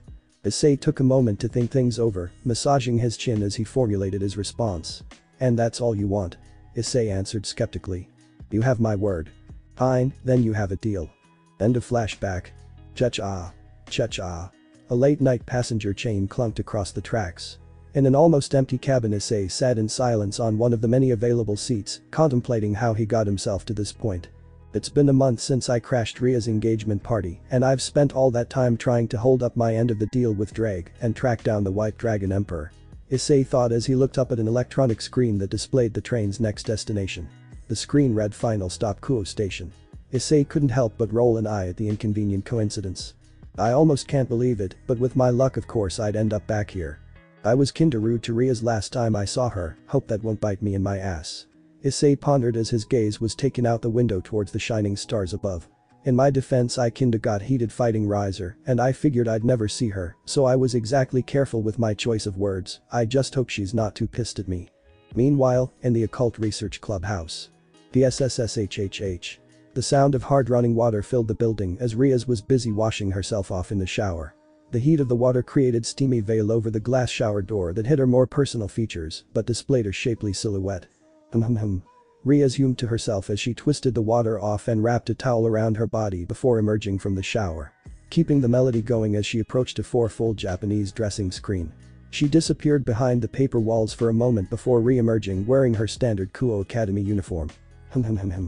She continued humming the same melody as she planted herself down on stool in front of her dressing room mirror where she could closely examine her reflection. There she noticed her cheeks were uncharacteristically rosy and a massive smile seemed stuck on her face. "Today's the day," her inner voice cheerfully reminded her. A few days earlier, Ria sat at her desk, hard at work filling out forms and other such paperwork, same as any other day when suddenly her desk phone started to ring. Bring. Without a second thought she picked it up and answered it. "Hello," she answered dryly as she continued her paperwork, but suddenly she heard a familiar voice coming through the other end, one of the last ones she was expecting to hear. "Hey," Issei muttered nervously and awkwardly from the other end, and immediately Ria's eyes widened. "Issei," she blurted out before quickly covering up the speaking end of her telephone with her hand. "What? Why would he call me? Why now?" "Okay, Riaz, calm down. You don't know what he wants, so don't get too excited." Riaz collected herself before removing her hand and answering. "Well, after your grand exit I didn't think I'd be hearing from you anytime soon." Riaz reminded her caller with a stern and slightly passive-aggressive tone. "So to what do I owe the pleasure of this phone call?" Yeah, that whole thing wasn't cool of me, but I need a favor. Issei quickly got to his point. You see. Wait. A red-faced Riaz interrupted as she hatched an idea. I've got you now. She thought as a clever smile formed on her. If you're gonna ask me for a favor, then you should at least have the decency to ask in person. Swing by the clubhouse at the end of the week and I'll hear you out then. Issei sighed over the phone. Fine by me, I'll see you then. End of flashback. Riaz carefully looked herself over in the mirror and kept focusing in on the odd strand of hair sticking out from the top of her head, a hogue. She tried patting it down to smooth out the top of her head, but inevitably the stubborn strand would keep popping up. Meanwhile, she didn't notice her second in command, the dark-haired beauty Akeno Himejima, entering the dressing room. Well, you sure smell nice. Akeno complimented her master with a smile before following up with a joke. Though I suppose I shouldn't be surprised. I think that was your third shower this evening. I think we should all make sure we look and smell our best. Riaz retorted. After all, we have a guest coming, I don't want to leave a bad impression. Akeno humored her master before voicing her concerns. I hope you're not setting your expectations too high. I don't think it's a good idea to get your hopes up. Yeah, I know. Riaz replied with a wave of her hand. He was a jerk a lot of the time we knew him, he's a pawn for hire, and it looked like at the end of the day he only helped us cause he was getting paid, but I don't believe he was only in it for the money or to get revenge against Riser. At the end of the day he went above and beyond for me, he put his body and his reputation on the line and saved me from a life of misery. Can you blame me for being excited to see him?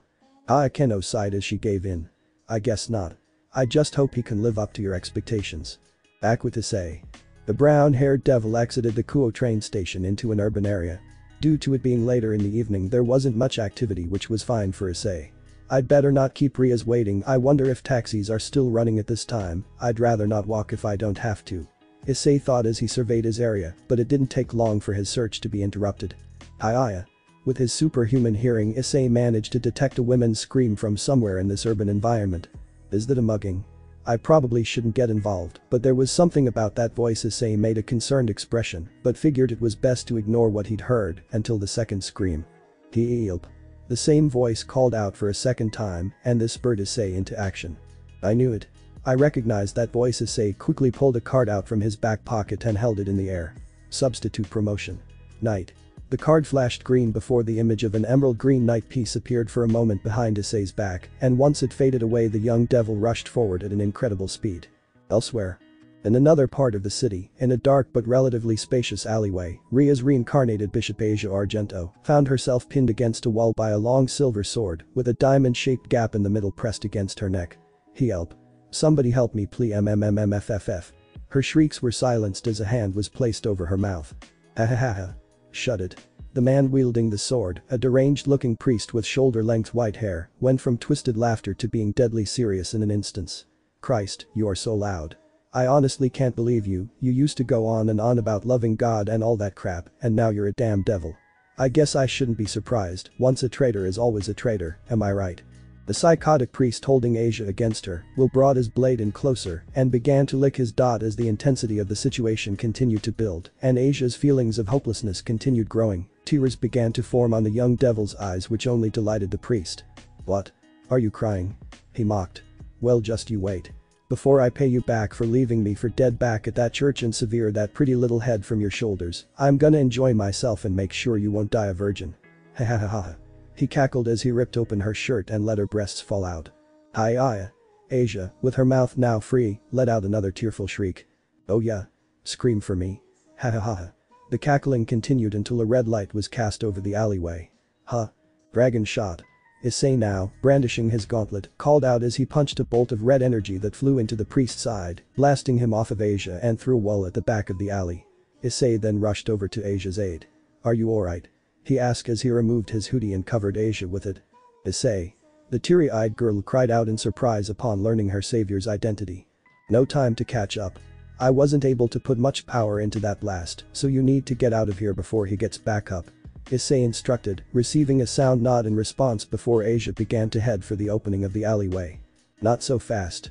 The priest's voice cried out before a motion blur emerged from the hole Issei made in the wall, and the white-haired swordsman reappeared and blocked the exit. Shame on you, Asia, now I'm gonna have to kill you and Mr. Hero over there. Good luck.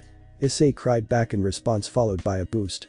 Using his knight speed, Issei dashed forward to deliver the priest a face punch with his gauntlet, but before he could even get there his target vanished in another rush of motion. He's fast. Issei thought to himself. Blows little devil, the priest taunted Issei as he literally ran circles around him. But not close enough. Clang. The priest's sword collided with Issei's gauntlet and created an opportunity for the two combatants to stare one another down as they both struggled, forcing the other back. This is when Issei got a chance to better examine the priest's weapon. What's some random exorcist doing with a holy sword? What are either of them doing in devil territory? Something weird is going on here. Issei thought before putting some more strength into his arm and knocking the exorcist back before following it up with a boost. The white-haired priest caught himself mid-air and managed to land on his feet. Man, that freaky arm of yours sure can pull some neat tricks. Maybe I should keep it to myself after I cut it off ya. Ha ha ha ha. He let out another psychotic cackle before rushing forward than Issei's eyes could keep track of. Whoosh. Ah. Issei cried out in pain as a shallow slash appeared on his arm, which quickly began to sizzle in smoke. Issei quickly covered his wound with his hand before he was suddenly struck again. Whoosh. Ayahe. He roared, this time the slash formed on his side and it began smoking as well. Gah. Damn it. Issei voiced his frustration boost. Haha. With my handy-dandy little Excalibur here I could cut you to ribbons whenever I wanted, but it's more fun to watch you die slowly and painfully. The exorcist mocked Issei's pain before disappearing once again. Ayahe. The priest delivered a quick slash across the back of Issei's leg, causing the boy to drop to one knee as his gauntlet went off once again. Boost. Shit. That holy sword is no joke. He's barely cut me, and my body feels like it's falling apart. I'm not gonna survive another slash. I just need a little more time. Oh, you're on the ground already, oh well. The villainous priest said cheerfully. All this murdering you has made me horny, so this next slash is going for your neck, and then I'll get back to raping that blonde bitch. He declared before vanishing, but as soon as he disappeared Issei's gauntlet sounded off once again. Boost. Welsh dragon. Balance breaker. Clang. The priest's attack was stopped short, caught in Issei's hand as the devil stood up in his intimidating crimson armor. Shit. The priest muttered before desperately trying to pull back his sword, but Issei's grip wouldn't budge. Shit. Shit. Shit. Give back, you damn devil bastard. He pulled and pulled with all his might, but the sword wouldn't budge, and then Issei's grip began to tighten and crack. Oh no no. No. No. No. No. The priest began to panic as cracks began to form in the metal blade. If this sword breaks, my bosses are gonna rip my dick off. Let go, you stupid devil.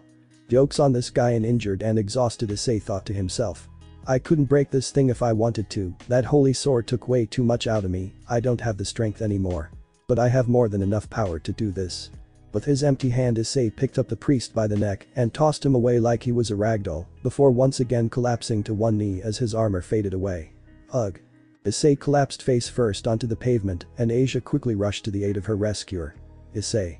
Issei, are you alright? When she got close enough to assess Issei's injuries, she noticed that despite the lack of blood Issei was barely holding on. Here, let me heal you.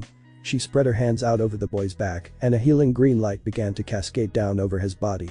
I can't believe you came to save me. What are you doing here? I'm looking for someone, Issei muttered as he was quickly feeling better. But I can't stay here without Ria's permission, so I was heading to your school when I heard you cry out.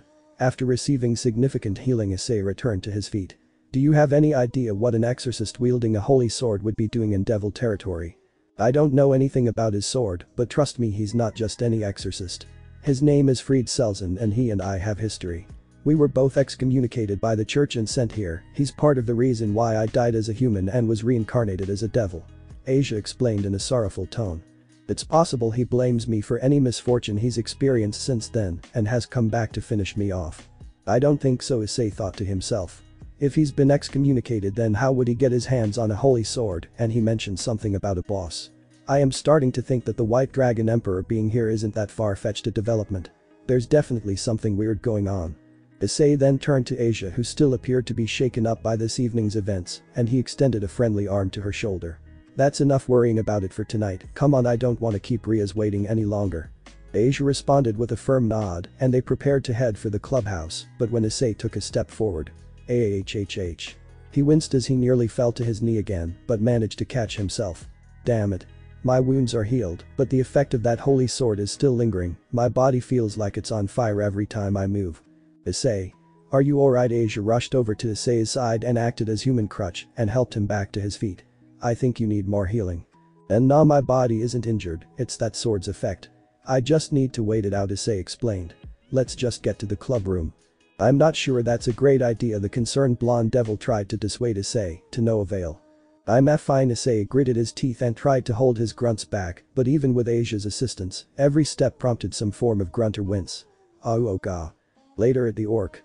I can't believe it. Riaz roared furiously. Did that jerk seriously stand me up? Did he call me up just to screw around with me? The young devil angrily slammed her fists down on the table. I warned you not to get your hopes up too high, Akeno reminded her master, but at this point even she didn't feel it was appropriate to brandish her signature smile.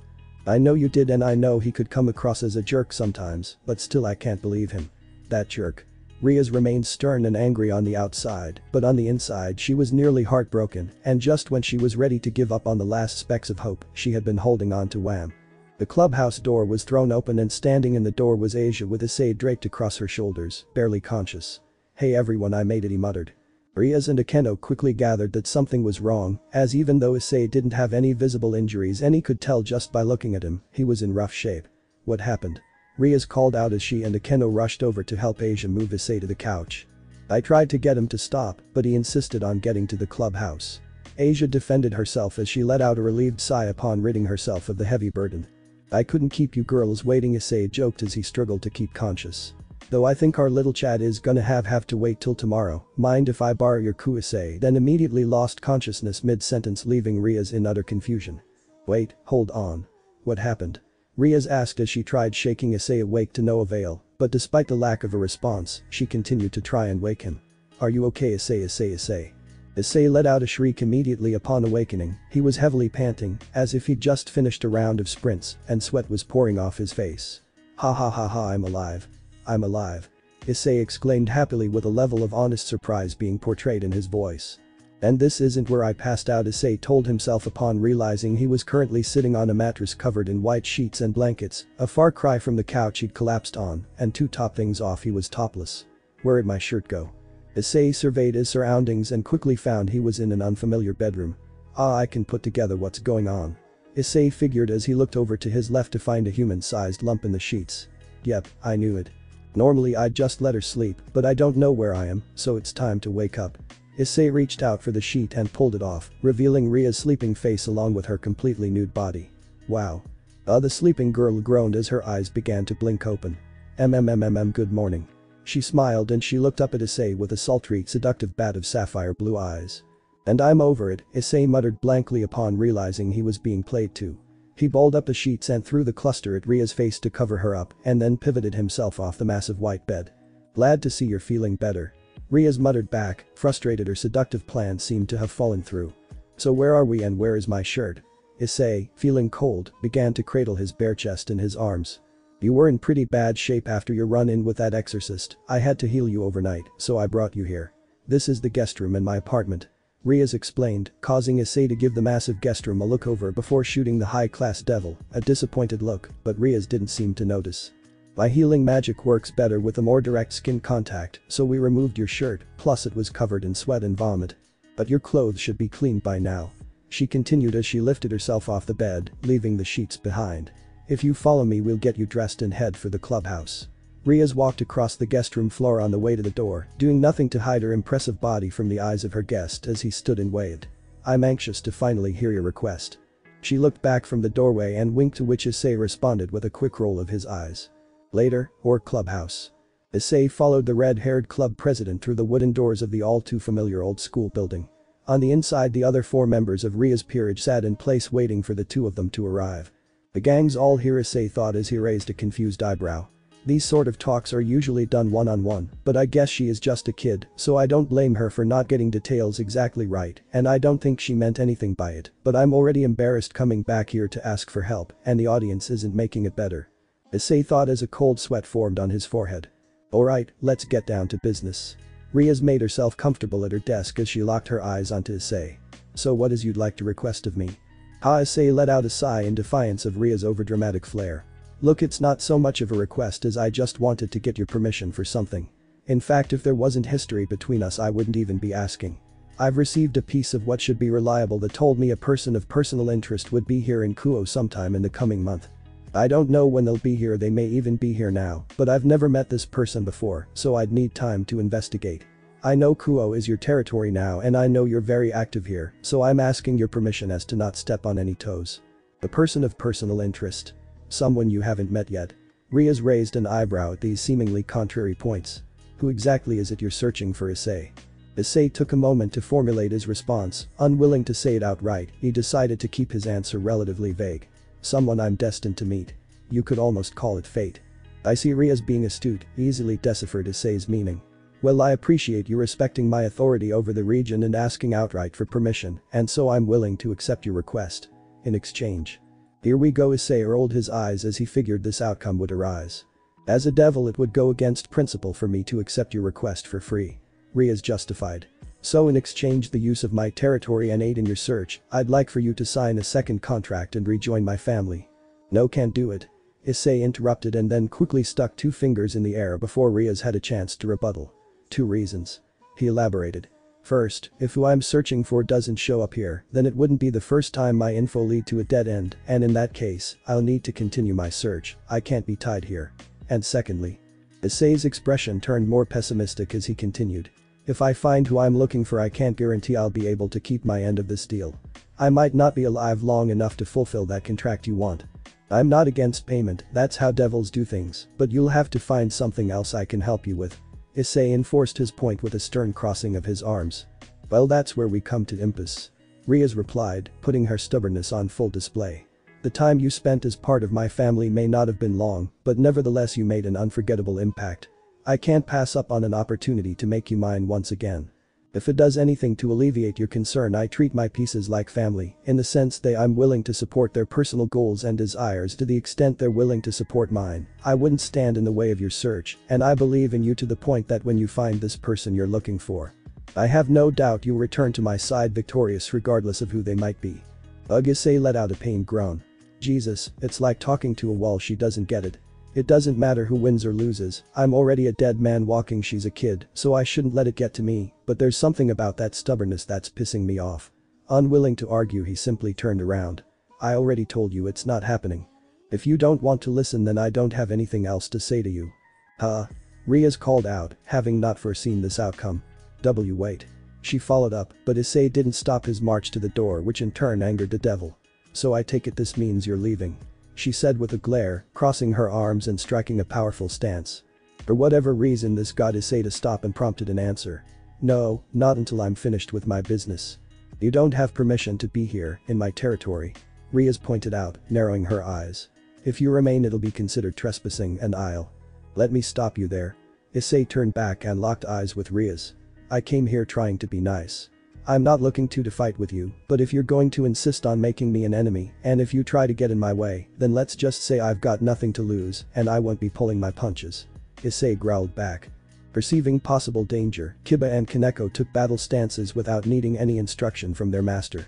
Kiba drawing his sword and Kaneko putting up her tiny fists, and this only served to push the already annoyed Issei another step over the line. Amnity muttered under his own breath before intense waves of aura began to explode off his body. Sorry kids. Not playing this time. Kiba and Akeno were forced into defensive stances as Issei's aura whipped up the paper off Ria's desk and shattered the glass coffee table and the room's glass windows before eventually Issei's balance breaker armor formed around him. Last warning. Stay out of the way. Then with another intense aura surge, Issei blasted the orc front doors off their hinges and blasted his way out through the opening with his jet boosters. Elsewhere. Issei continued his dash across the sky. Normally he would have been more careful than to fly in the middle of the day, especially on such a notably cloudless morning, but considering what had just transpired he was feeling a bit rebellious, though eventually enough was enough, and he opted to land on an empty rooftop on one of the more urban areas of Kuo. He grunted as his armor disappeared in a flash of red light. Well, that Eddie muttered to himself as he propped his back up against a rooftop top air condition unit. I shouldn't have gotten so mad, it's not like Rias really knew what she was doing, but damn, that stubbornness really gets me heated. That stubborn attitude, the won't take no for an answer mindset, I really hate that about high-class devils. Issei thought before turning his attention to a group of small stones positioned next to him on the rooftop. Transfer. To amuse himself he charged a small rock with red energy before tossing it into the air before boom. Issei's energy caused the stone to explode into a small dusty firework that made the young devil smile for a moment but did little to actually improve his bad mood. You sure that was a good idea? If the devil girl calls her big brother in for help, then we're Ed. The heavenly Welsh dragon chimed in telepathically. I'm not too worried about Sirzich's stepping in. He should know what we're here for and he still owes me a favor, so I bet as long as we stay out of Ria's hair, we shouldn't have to worry about that. Issei replied in his mind. Right now we need to wait and see how Ria's reacts, we should try and wait to start any real investigation until she cools her head a bit. So I need you to hide our presence so we can blend in. Alright, I can mask your dragon aura, but I can't do anything about you being a devil. That shouldn't be a problem, this city is drowning in devil energy. It'll be like looking for a needle in a haystack. Issei reassured himself along with his dragon before walking over to the edge of the rooftop. Now let's go get something to eat. With that he leapt off the rooftop and disappeared into the city unaware of what he was leaving behind. A few rooftops away, just out of Issei's sight, a pair of cloaked figures stood simply observing before eventually dashing away like blurs from rooftop to rooftop. Later at the Orc. The room was mostly silent save for the sound of small glass shards being pushed across the wood floor as Kiba, Akeno and Kaneko quietly swept the shattered glass off the clubroom floor. No one was willing to speak up following the events that had happened earlier that morning as their master sat seething at her desk with her face buried in her palms. Akeno. Ria spoke up without removing her face from her hands, getting her peerage to jump slightly out of fear. Have you been able to sense anything from him? Nope. She replied with her standard chipper smile, but a small bead of nervous sweat formed on her forehead. It's almost like he vanished. Maybe he went back home. No, you heard him. He's not gonna leave until he gets what he wants, Ria's muttered back as she eventually looked up. I mean, was it something I said? She asked herself as she leaned back on her chair and stared up at the ceiling. Why doesn't he want to be with me? Feeling subconscious, she pulled her legs up onto the chair and hugged her knees. Does he not think I'm pretty? Did he being my piece? He went out of his way to save me from Riser, didn't he? So why doesn't he like me? Asia, who had been quietly sweeping like the rest of the peerage, but her ears picked up the moment conversation regarding Issei popped up and she had been silently holding in her opinion before eventually her patience boiled over and she uncontrollably delivered her input. I don't think he dislikes you. Riaz, who had not expected anyone to respond to her self-conversation, ears perked up to Asia's inclusion. Really? And what makes you say that? Well, Asia, who hadn't planned on speaking in the first place, was suddenly filled with stage fright. It's just that the other day, even though he was really hurt, he tried his best to make sure to make it to your meeting because he didn't want to let you down. He also went out of his way to save me, so he must care about us, at least a little bit. She said as a small optimistic smile formed on her mouth. Then why doesn't he want to be here? Riaz answered immediately, clearly still upset by the rejection. Well, maybe he's in trouble. He said he acted like know how much time he had left, maybe he's sick. Asia spoke out in Issei's defense. Maybe he's just an asshole. Akeno spoke out with her standard smile. If he was dealing with something he should have said it instead of threatening us and storming out. Asia didn't have the confidence to argue her point any further and relented. Whatever the case, it doesn't matter. Riaz ended the argument. If we can't sense him, that means he's hiding from us. There's nothing we can do if we don't know where he is. That last line from Riaz sparked an idea in Asia's head. Later. After they'd finished cleaning, Asia decided to take an evening trip into the city, and that's where she came across a familiar alleyway marked by the splintering web-like crack that had been left by Issei in one of the walls. Asia scanned the area, but the lack of Issei quickly made her lose faith in her hypothesis. Well, maybe it was a long shot to expect him to be in the same place I found him last time, but I guess it was worth a shot. The blonde devil thought to herself as she gave the alleyway one more quick look over, and just when she was ready to give up and go home, a near-empty styrofoam fell down into the alleyway, spilling a few drops of brown noodle broth on the ground with it. Huh? This prompted Asia to look up, where she discovered a pair of legs dangling off the roof of the building that made up the alleyway's left wall. Issei, meanwhile, was busy cracking open up another to-go cup of steaming hot noodle soup. He took a whiff of the pleasant aroma before busting out his chopsticks. Seriously, this place is ridiculously good. I could eat these noodles every day for the rest of my life, in fact I just might. Engrossed in his noodles, Issei didn't notice as Asia flew up to the rooftop on her bat wings. I found you. Asia blurted out in excitement. Shit, Issei muttered, being caught off guard. He drops his soup from the rooftop to the ground below. He suddenly stood up and locked eyes with Asia. He slowly, without saying a word, took a step towards the ledge in his attempt to escape. Wait. Asia called out, lunging to catch him before he could make the leap, and this ended with the two crashing down into the alleyway. Wham! Asia winced as she rubbed the top of her head before explaining herself. You don't have to run from me, Issei. Riaz doesn't know I'm here, I just wanna talk. She explained before fully realizing the current situation. MMMMFFFF. Issei answered back, his voice currently being stifled by Asia's ass. Following the fall, the two had landed in such a way that it somehow ended up with Issei's face under Asia's skirt. Issei then double-tapped the side of Asia's thigh, indicating she needed to move as he couldn't breathe. Huh? Asia muttered back before her face quickly turned red as she realized the present scenario. AAHHH. I'm so sorry. She shrieked before quickly leaping off of Issei. Don't mention it, Issei muttered back as he climbed to his feet, quickly and inconspicuously cleaning a small drop of blood from his nose.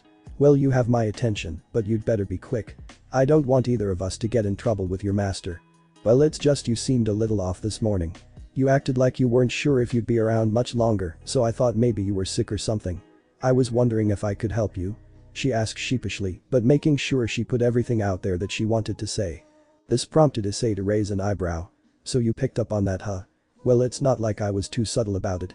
To answer your question, yes, I'm not sure I'll be around much longer, but I'm not sick and there's nothing you can do to help me. The brown-haired devil, not seeing anywhere to sit, leaned himself up against the wall as he prepared to go further in depth. You see, the way my powers work is they don't come free. The more I have to use, the more I have to give back, be it my arm or years off my life.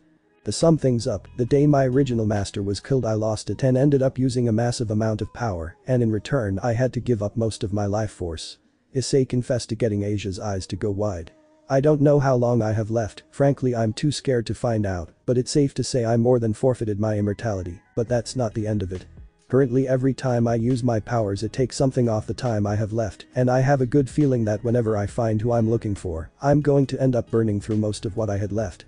This fight has been going on for 100 years, and regardless of who wins or loses, more often it ends with two graves, but regardless it's something I have to do. So that's why you refused to accept Ria's offer, you didn't want to make a promise you couldn't keep. Asia put together for herself before trying to argue against Issei's minced.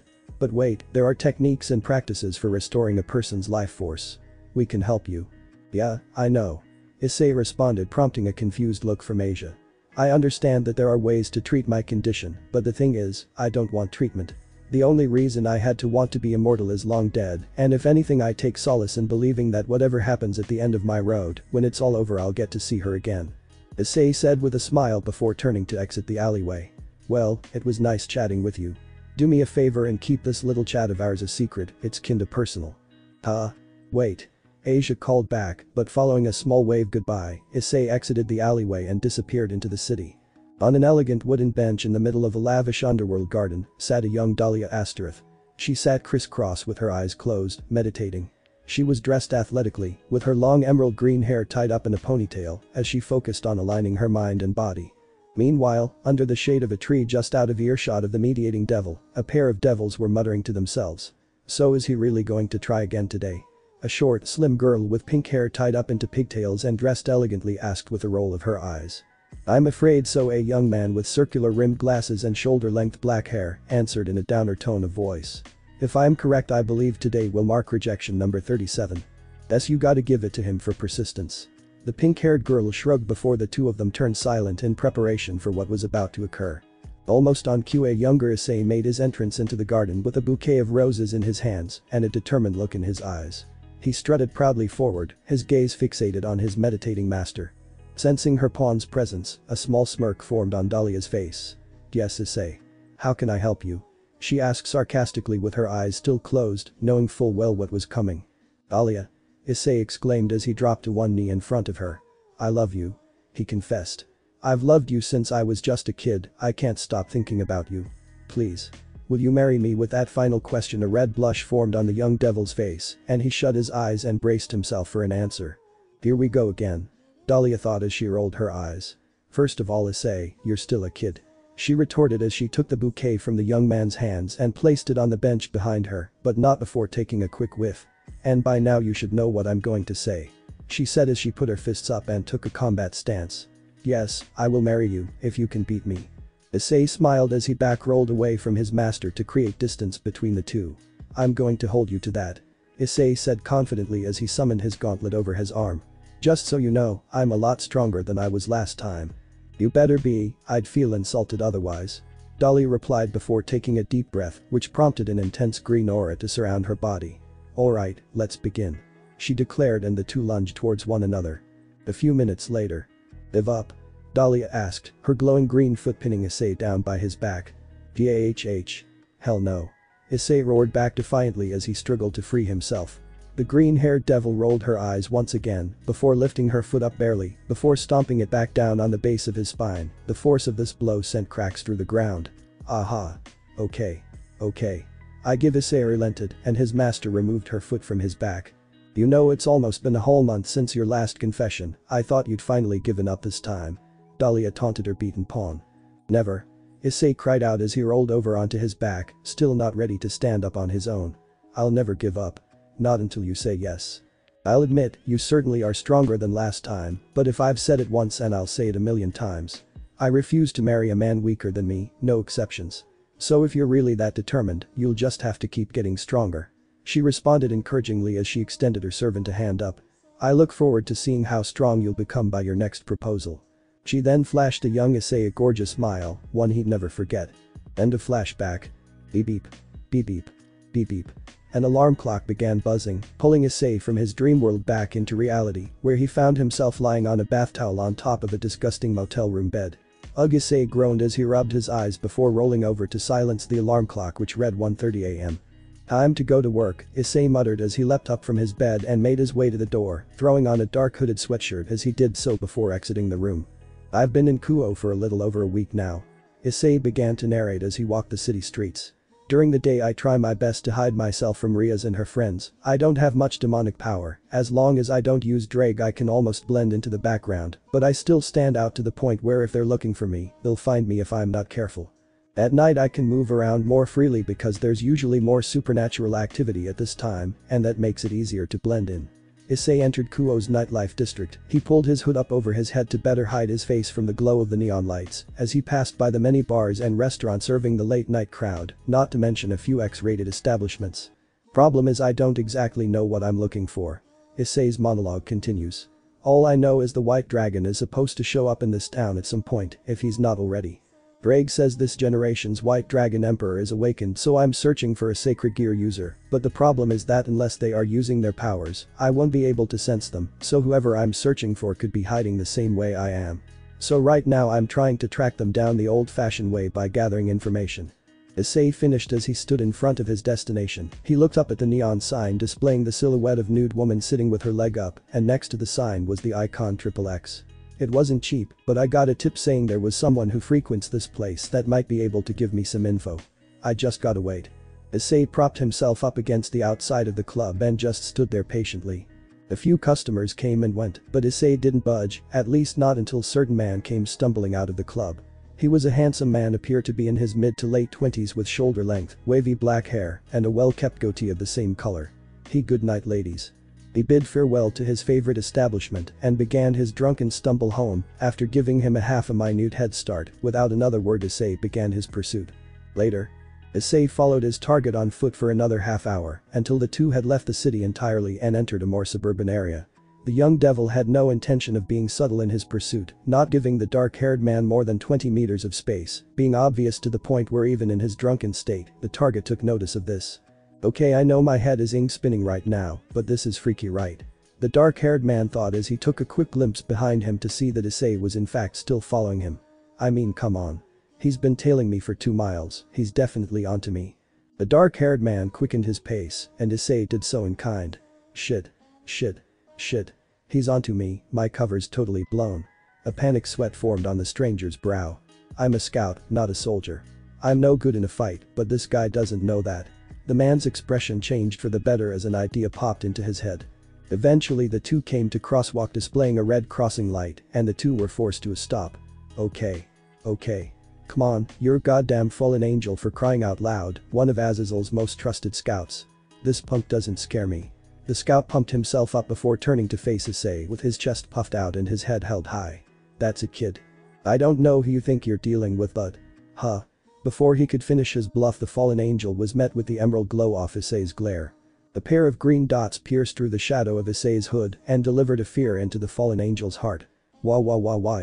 The frightened man shrieked as he took off sprinting in the opposite direction, ignoring the traffic sign and leaving Issei standing alone. What the hell was that thing? The fallen angel thought in a panic as he continued his desperate sprint. Whatever it was, I'm not sticking around to find out. Feeling he'd created enough distance, he turned into a suburban dirt road alleyway walled off by 2 steel wire fences. He then ran for cover behind a community dumpster where he took a second to catch his breath. Ha ha ha ha, screw this job, he muttered between pants before a pair of black bird wings sprouted from his back. I'm going to Tokyo for a week, maybe by then I'll come up with a way to convince Azazel to move me somewhere else. With a powerful flap of his wings, the fallen angel took to the air, but he wouldn't get very far before he was stopped mid-air as he felt a vice grip on his ankle. What? Hi-ya. The fallen angel was quickly flung down to the ground by a fully armored Issei. Boom. His impact with the dirt floor kicked up a cloud of dust. Issei quickly followed him back down, and before the fallen angel had a chance to recover, Issei grabbed him by his leg and swung him into the metal dumpster, creating a man-sized dent in the steel structure. Where is he? Issei growled as he grabbed hold of the fallen angel's collar and hoisted him into the air. The white one. Where is he? You're not supposed to be here. You're not the Longinus Azazel is looking for. The fallen angel muttered back in confusion. Answer me. Not wanting to waste time, Issei kept up his intense, brutal interrogation. He viciously slammed his victim into the mangled dumpster, once again hoping to knock a bit of clarity into him by doing so. If you want to live, then you'll tell me everything you know about the vanishing dragon. Bali. His name is Bali. The fallen angel blurted back, finally giving Issei a desirable answer. I don't know much about him other than he has some sort of a relationship with the Governor General Azazel. I don't know anything else about him, I'm just a low-ranking scout. Please don't kill me, he begged. Where can I find him? Issei continued to press the scout for answers. He kept up the persona of a powerful intimidator, but on the inside Issei felt himself in a desperate situation. Just give me a damn answer. Every second I'm in this armor it's like I'm blaring an alarm directly to Ria's, telling her where I am. So let's get this over with. Issei thought as he raised his fist to the fallen angel's face, signaling he planned to strike. I don't know. He cried as he covered his face with his hands. I don't know where he is right now, but he'll be here. The fallen angel continued to regurgitate as much info as he needed to save his skin. He and Azazel both are coming here for some big secret event. I don't know what it is or when it's happening, but it's going to be here. That's all I know. I swear. Please don't kill me. He begged as he sobbed. Issei pulled the fallen angel's face in close, and Issei's eyes then flashed red for a split second as he read the black-winged angel's mind. He's not lying. Issei confirmed as he let his persona fade. I'm not gonna kill you. Issei assured him as he dropped him and dispelled his armor. But don't leave town until I talk to you again, and just know if he doesn't show up, everything I was gonna do to him I'll do to you. Understand? Issei shot the man with a serious glare, prompting an intense nod from the fallen angel, before scrambling to his feet and flew away. Well, I managed to get confirmation on my original source, but that's about it. Issei monologues, his inner voice sounded a bit disappointed. I suppose knowing I haven't been wasting my time staying here is a good thing, but I'm basically still in the dark. Issei thought as he began trudging home. Still, I'm stuck here for who knows how long. Issei thought before speaking out loud. And I'm not sure how much longer I can stay in hiding. Issei said as he noticed a number of demonic presences around him, letting them know he was onto them. Issei then threw his hands up in the air so his arms would be free as a glowing blue rope wrapped itself around his torso. His eyes darting back and forth as he quickly identified where each devil was hiding, but this would prove unnecessary as they didn't waste much time identifying themselves. Did you see that, Sona? I totally got him, and on my first try too. A man with short, messy blonde hair and gray eyes emerged from hiding along with 4 other devils. It was this particular devil's rope that found itself wrapped around Issei's waist, as it seemed to originate to a black, lizard-shaped sacred gear attached to the devil's arm. Who are you? You're not with the Grimoires, Issei pondered, complete disregarding the blonde devil, as he was quick to deem him as unimportant. His eyes narrowed as he increased his focus, trying to determine who was in charge of this devil group. Of the 4 remaining candidates, they were all female. Among them was a beautiful young girl with wavy white hair and blue eyes, an equally stunning girl with long brown hair that ends in 2 short braids and matching brown eyes, and a girl short in stature and lacking curves with black hair styled in a short bob cut and violet eyes covered by a pair of glasses.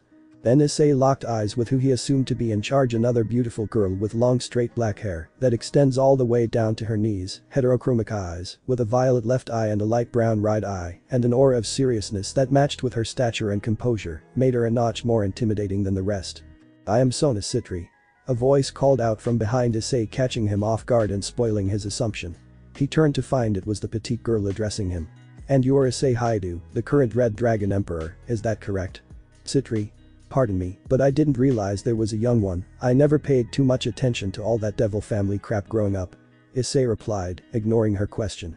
"But Citri, that's a pretty big name, aren't you a little too close to the Grimoires? I know you high-class devils get real touchy when it comes to all that territory shit. The Kuo territory we're in is shared between myself and Rias. I am in charge of maintaining things during the day and her at night, but when she fails to take care of things on her time, I'm forced to step in and make sure they get taken care of, and that is how we find ourselves in this situation," Sona explained in a cold analytical tone. "Issei Haidu, you are a devil without a master here in my territory without permission, that makes you a stray devil. Regardless of who you are, what sacred gear you might possess. I don't tolerate stray devils lingering in my territory." "Stray devil, huh? It kinda stings when you put it like that, but she's not technically wrong." Issei smirked as he began to stare the unflinching Sona down. "I'd really rather not kill these devils if I can avoid it, but if push comes to shove I'm already here on a suicide mission, so what do I really have? As long as I die a warrior's death it really doesn't matter to me how. I do recognize the importance of the Red Dragon Emperor and the value you serve to the underworld, so I'll give you one final chance to preserve your life. Join my peerage and I'll allow you to live in service of me. If you refuse you'll be eliminated here and now," the violet-eyed devil proposed. "Whoa. Hold up Sona." The blonde devil chirped up once more. "I don't know what a Red Dragon Emperor is, but this loser can't possibly be someone that important. We don't need this guy, I say we toast him right now and get it over with." "That's more like it," Issei commented. "A straightforward threat is way easier to deal with Ria's weird seduction crap, but I'm afraid I'm still gonna have to refuse. I should let you know that while I'm not afraid to die, I promised someone very important to me I'd fight every battle to win, so if you're here to kill me, I'll have no choice but to match your intensity," he said in a tone that ensured Sona of his seriousness. "I'm not here to kill any devils, so do me a favor and figure it out real quick whether or not you're going to surrender, cause I'm not going to pull any punches." With that final threat, Issei grabbed hold of the glowing blue rope with his right and gave it a strong yank with enough force to pull the blonde devil off his feet towards Issei. "Saji," Sona called out as Issei pulled Saji forward before slamming his left fist, which was now covered by his sacred gear, into Saji's face. The blow immediately dropped the blonde devil to the ground in one hit, knocking him unconscious and drawing blood from his face. After Saji lost consciousness his sacred gear disappeared and Issei was freed. "Ria. Take care of Saji. Momo. Tsubaki. Surround him," Sona commanded and her servants did so. The tall dark-haired girl and the white-haired girl, along with Sona herself, made a defensive perimeter around Issei, and the brown-haired girl quickly got Saji out of harm's way. Issei smiled at this. Not a bad reaction. She seems to have this king thing down pat, more so than Ria's anyway. Too bad she's out of her depth. Issei's eyes began to glow green once again, and a surge of red energy erupted from his body, and that kicked up a towering whirlwind of dust that covered Issei's body. "Ugh. Where'd he go?" the white-haired girl called out as Issei seemed to have vanished following the dispersal of the whirlwind. "Above us," Sona called out, sensing Issei's aura going upward. "Tsubaki. Quick." Issei, now floating a few dozen feet above the ground in his balance breaker armor, opened his palm and let a small red energy ball form in it. "Ha!"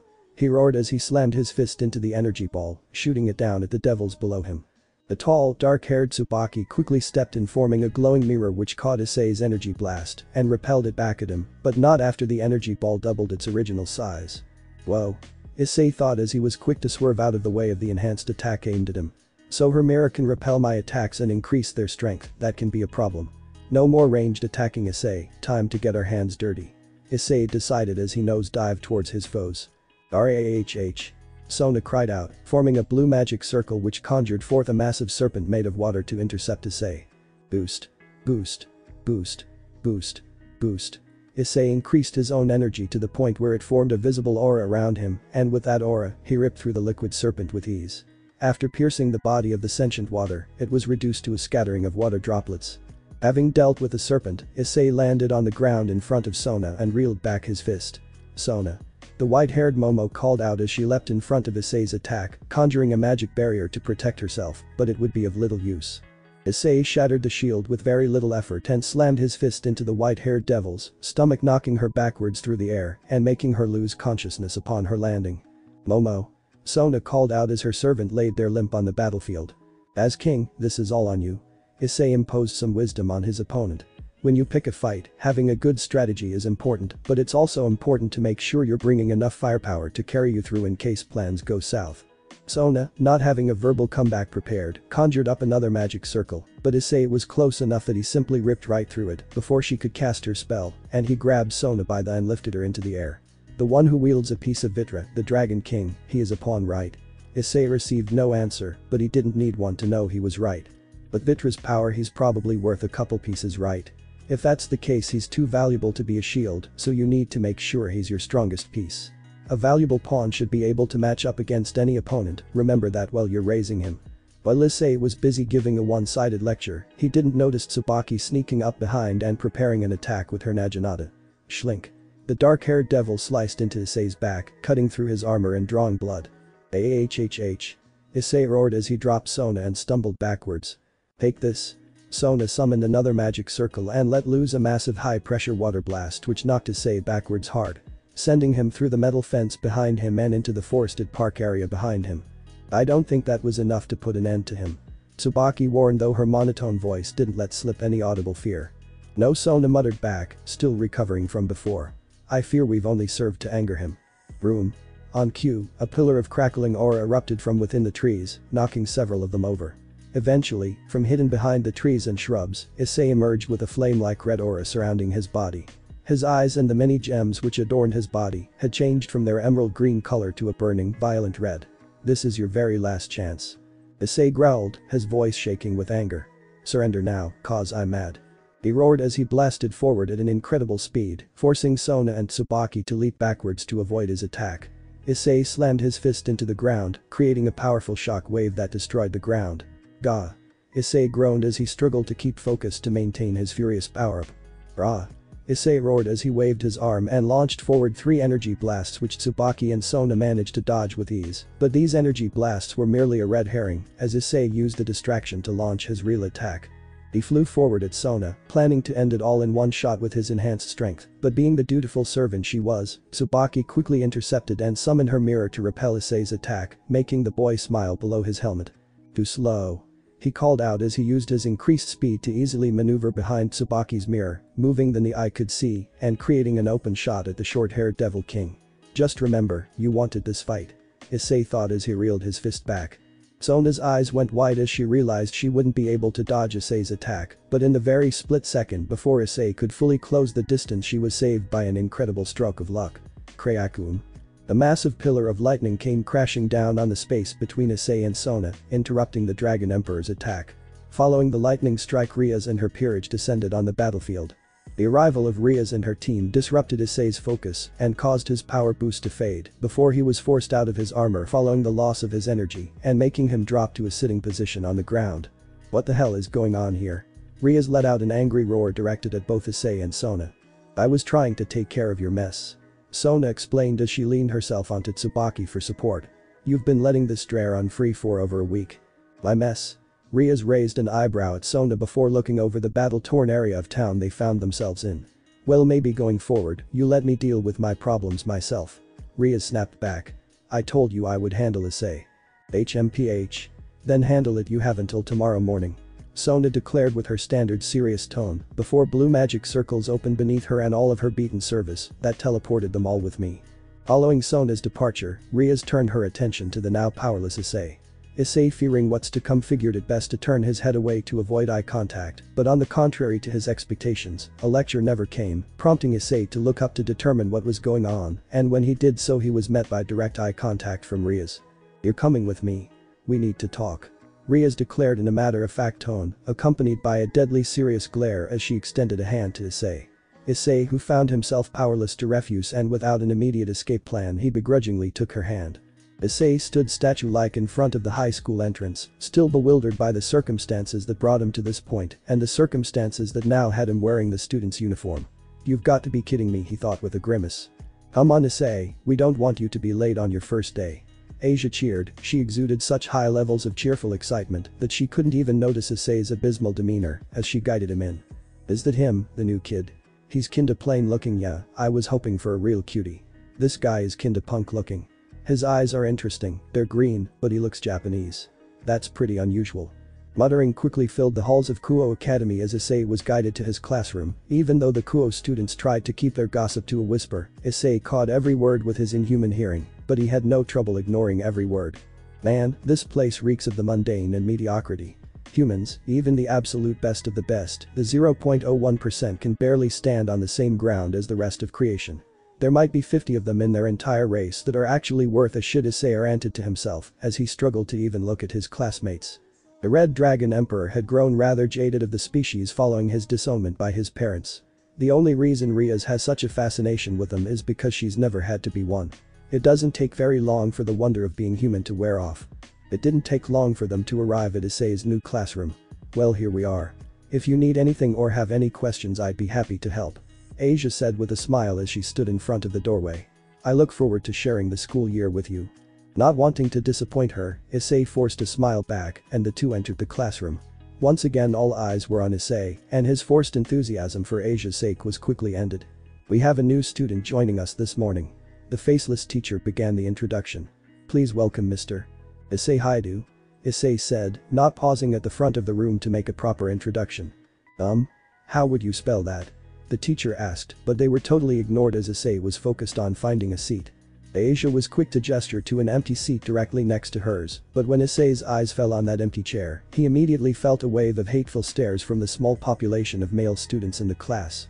Unwilling to do anything that would spark any sort of interaction with his classmates, he passed up Asia's desk and found his way to the back of the class, where he decided to take his seat, and immediately his attention was taken by a nearby window.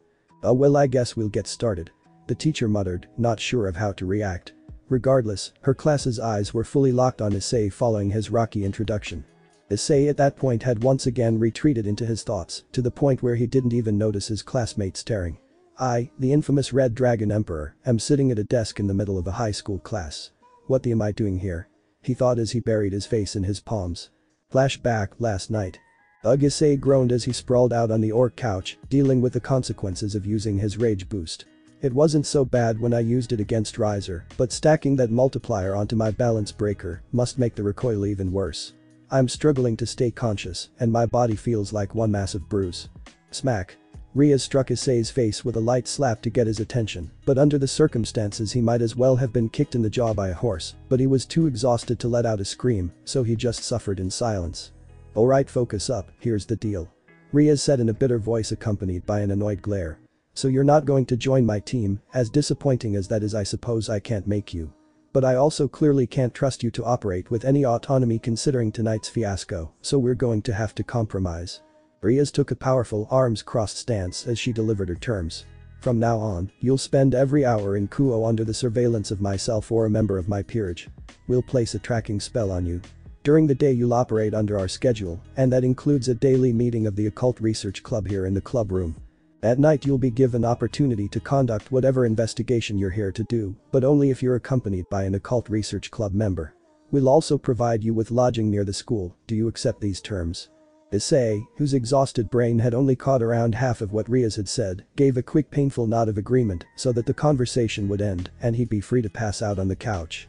In doing so he failed to fully realize just what he'd signed himself up for. End of flashback. Issei kept his head down on the desk for the remainder of the morning lecture, implementing some sort of open-eyed napping technique in doing so. His poor classroom behavior was enough to scare off a number of his classmates, but it wasn't enough to completely dissuade all unwanted visitors from his desk once a break in the lecture occurred. As Issei laid his head down on the hard wooden desk, a pair of his classmates eagerly approached him. A balded-headed boy with ears and a boy wearing glasses with constantly shining lenses crept up to his desk, a conniving grin plastered on both their faces. Well, it's nice to meet you, new guy. The shining glasses boy was the first to speak, but Issei didn't give any indication he acknowledged the young man's presence. We appreciate the introduction. Yeah. The bald-headed man entered the conversation. Originally we were pissed to find out you were a dude, but if you're gonna scare all the ladies away, then I guess you're harmless. Name's Mitsuda, by the way. And I'm Odahama. The glasses-wearing one added as the two struck a back-to-back pose. You gross. One of the girls called out from the back of the class. Don't listen to those perverts, new guy. Words of warning came from all throughout the classroom as Issei lifted his head up from his desk. He didn't say anything, however. He didn't even turn his head to acknowledge the two perverts. He simply stood up from his desk and turned to the classroom's exit. It seemed being awakened from his nap was the straw that broke the camel's back, and at that moment he was absolutely done wasting his time, even if that meant breaking the agreement he and Riaz had made. He began to quietly make his way to the door, only just stopping short as he felt a small tug at the back of his shirt. He turned around to find Asia holding 2 wrapped bento boxes up to him, her face sporting a small blush. "Would you like to eat lunch with me in the courtyard?" This snapped Issei back for a bit, and he was able to cool his head and reconfirm his priorities. Ugh, he groaned. "Fine, whatever." He agreed with a roll of his eyes before following Asia out of the classroom for lunch, garnering another wave of jealous glares as they left. Meanwhile, from the view of a tower window, Riaz was keeping a close watch on her new underclassmen. As to be expected, Riaz was closely accompanied by her loyal king Akeno. "Rough first day?" She joked, sporting her usual expression with a half smile and her eyes closed. "Are you sure this was a great idea? He doesn't seem to be willing to keep a very low profile. It'd be a shame if that loose cannon ruined things for us. I still think it'd be better if we kept him locked up in a dungeon during the day." "Come on, Akeno, don't you think you're being too harsh?" Riaz said, making a befuddled expression. "More like it's unlike you to be so lenient." Akeno responded. "I honestly don't get what you see in him. He's gruff, violent and selfish. Frankly, he's a disaster waiting to happen, and I think it's irresponsible to let him roam free like this." Despite relaying her concerns, Akeno's cheerful expression didn't change. "I understand why I think that way. That's certainly the way he presents himself, but you didn't get to know him the way I did. Trust me, there's a lot more to him than he lets on," Riaz said as a faint red blush formed on her face. Akeno's expression finally changed as her mouth shifted to a frown. "I'm just worried that you're the one who has the misconception her," Akeno said as she turned around. "Remember, we have that meeting with Ms. Citri this evening, so I hope he doesn't cause any trouble." "You worry too much." Riaz brushed off Akeno's warning, causing her queen's eyes to roll. "I'm sure everything will be just fine." Later. Noon. Issei takes a massive bite out of the fast food hamburger. "You know, that's the one thing Earth has on the underworld. Things just taste better here for whatever reason." I guess I'll take your word on that," Asia answered awkwardly, unable to relate and confused by Issei's means of spending time. "Issei, I know it may be awkward with me here, but isn't there someone you're searching for? I'm supposed to keep you from causing trouble," but Asia shoots Issei a determined look. "I know this is important to you, so I won't try to stop you." Issei puts his sandwich down on its wrapper and meets the girl's gaze and cracks a calm smile. "Thanks, I appreciate that." He responds sincerely, but unfortunately, Asia's determination seems to be misplaced. "Unfortunately, it seems I've already reached a plateau in my investigation. My target isn't here, not yet, but all the information suggests they will be eventually. So my search is paused for now." "Oh well," Asia quickly felt embarrassed and sank back into her seat. Issei smiled softly back at the blonde former nun as he couldn't help being mesmerized by her. "Damn, she's cute. That's why I hate interacting with clients outside of business. I'm a healthy young man when I'm forced to spend quality time with a girl this cute. I can't help but want to make her smile." Ahem. Issei, no longer wishing to dwell on the young blonde's cuteness, decided to change the subject. "So since I'm stuck waiting here, I might as well make the most of my time, especially since it looks like a chunk of that is going to be spent stuck in that shithole of a school. So, what is there to do for fun around here?" "Fun?" Asia replied, perking back up ever slightly but came up short on an answer. "Huh? I guess I don't really know, I'm still new here myself, and I don't know exactly what people normally do for fun." "Well then." Issei, having polished off the rest of his sandwich, stood up confidently and said. "Why don't we go find out? There's gotta be something fun to do around here. In fact, I think there used to be a cool arcade near here last time I lived here. Wanna go see if it's still open?" "Why yeah, sure. Let's go."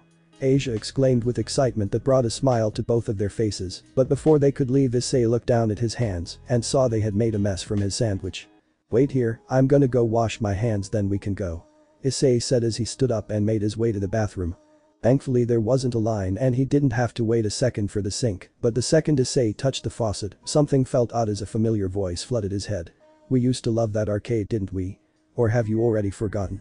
Issei, shocked, immediately looked back up and saw the face of his former master staring back at him, and she continued to speak. "You promised me." Those proved to be her parting words as Issei splashed 2 hands full of water onto his face, and she was gone. Issei bolted out of the restroom, unconsciously brushing by fellow customers as he made his way back to the table in Asia. "We gotta go." The frightened Issei commanded, and Asia shot up enthusiastically. "Right. I've never been to an arcade before. I can't wait," Asia said with a delighted smile that knocked Issei back into the moment. Issei, who had wanted to run away from this restaurant and this date and do whatever it took to get his former master out of his head, realized that he couldn't take Asia's smile away. "Why yeah, let's go," Issei said as a cold sweat formed on his neck, but nevertheless he finished the date. Later, her clubhouse, Ria's point of view. That evening Ria sat at her desk putting on the illusion of filling out paperwork, but in reality she was working on math homework. Being a top student at Kuo requires more effort than she'd like to let on. Sitting on the couch in front of her was Issei, nearly completely still and silent, if not for a rapid unrhythmic tapping of his feet against the ground. Normally Riaz would be content to be passive here and allow Issei to continue undisturbed. I mean, he wasn't hurting anyone tapping his feet and he wasn't causing any trouble, so what's the harm, right? Well, this wasn't quite the case because his tapping was hurting her concentration and that was of course troublesome. Not wanting to start a conflict, Riaz figured she'd solve this tapping issue by striking up a conversation. "So Issei, how was your day?" Riaz asked, pausing for a response, but none came and the tapping continued, so Riaz figured she'd push further. "Asia had a great time on your date this afternoon. I saw her clinging to that plushie you won for her. I know she's been lonely away from the club ever since being reincarnated, so thank you for spending time with her today." Riaz said sweetly, but once again received no answer and the tapping continued. Now she was getting frustrated. Riaz hasn't had too much experience with boys outside her family thus far in her life, and Issei had been a lot of firsts for Riaz. He was the first boy to ever reject her when he initially refused to join her peerage. He was the first boy to make her heart beat a different way when he went out of his way to rescue her from her engagement, and now he's the first boy to ever flat out ignore the young devil, and Riaz learned pretty quickly that she did not like being ignored. Earth to Issei. "I heard that you had a rocky first day at school today. Is there anything I can help you with?" Riaz asked in a sharp tone, no longer able to mask the frustration in her voice, but once again there was no response and the tapping continued, and this was the final straw as Riaz unconsciously snapped her pencil. Wham! Riaz slammed both palms down as she forced herself onto her feet and yelled. "Are you trying to piss me off?" Issei responded as this outburst was finally able to snap Issei out of his trance. "Oh sorry, were you saying something? I guess I was spacing out a little." Riaz had so many things she wanted to say in response to this that she couldn't come up with any one thing to say at that moment, and since the tapping had finally ended, she allowed her anger to subside and simply took her seat once again. "Never mind," she muttered back as she fell back into her chair exhausted by the exchange, but before returning to her studies, she took a quick look at Issei and noticed something was wrong. Issei's face was pale and he was sweating, it was almost as if he was sick. Issei. Are you feeling alright?" Riaz asked out of concern. "Me? Why yeah, I'm fine," Issei said shakily and immediately received a look from Riaz telling him that she wasn't buying it and she wasn't going to drop the topic. "You got me. Hiya." Issei let out a long sigh as he relented. "The longer I stay here the more often I'm reminded I never should have come. My search plateaued almost immediately and now I'm seeing ghosts." Issei explained as he fished a green pawn piece from his pocket. "The old master?" Riaz asked, picking up on it immediately, and Issei responded with a quick nod. "I guess it makes sense. You both used to live here, right, and you loved her, right?" "Yeah," Issei replied with a sorrowful smile. Now that they were on the topic, there was something scratching at the back of Ria's mind, something she needed to ask and something she was unable to hold back. "So I've been wondering, do you think it might be possible you're still in love with her?" Thanks for watching this video. If you really enjoy this video, like, subscribe, and comment down below, and turn on that bell notification. Don't forget to support and follow the JCT1345 for writing that awesome fanfic, and also make sure to comment on this story, link in the description. See you in the next video. Goodbye.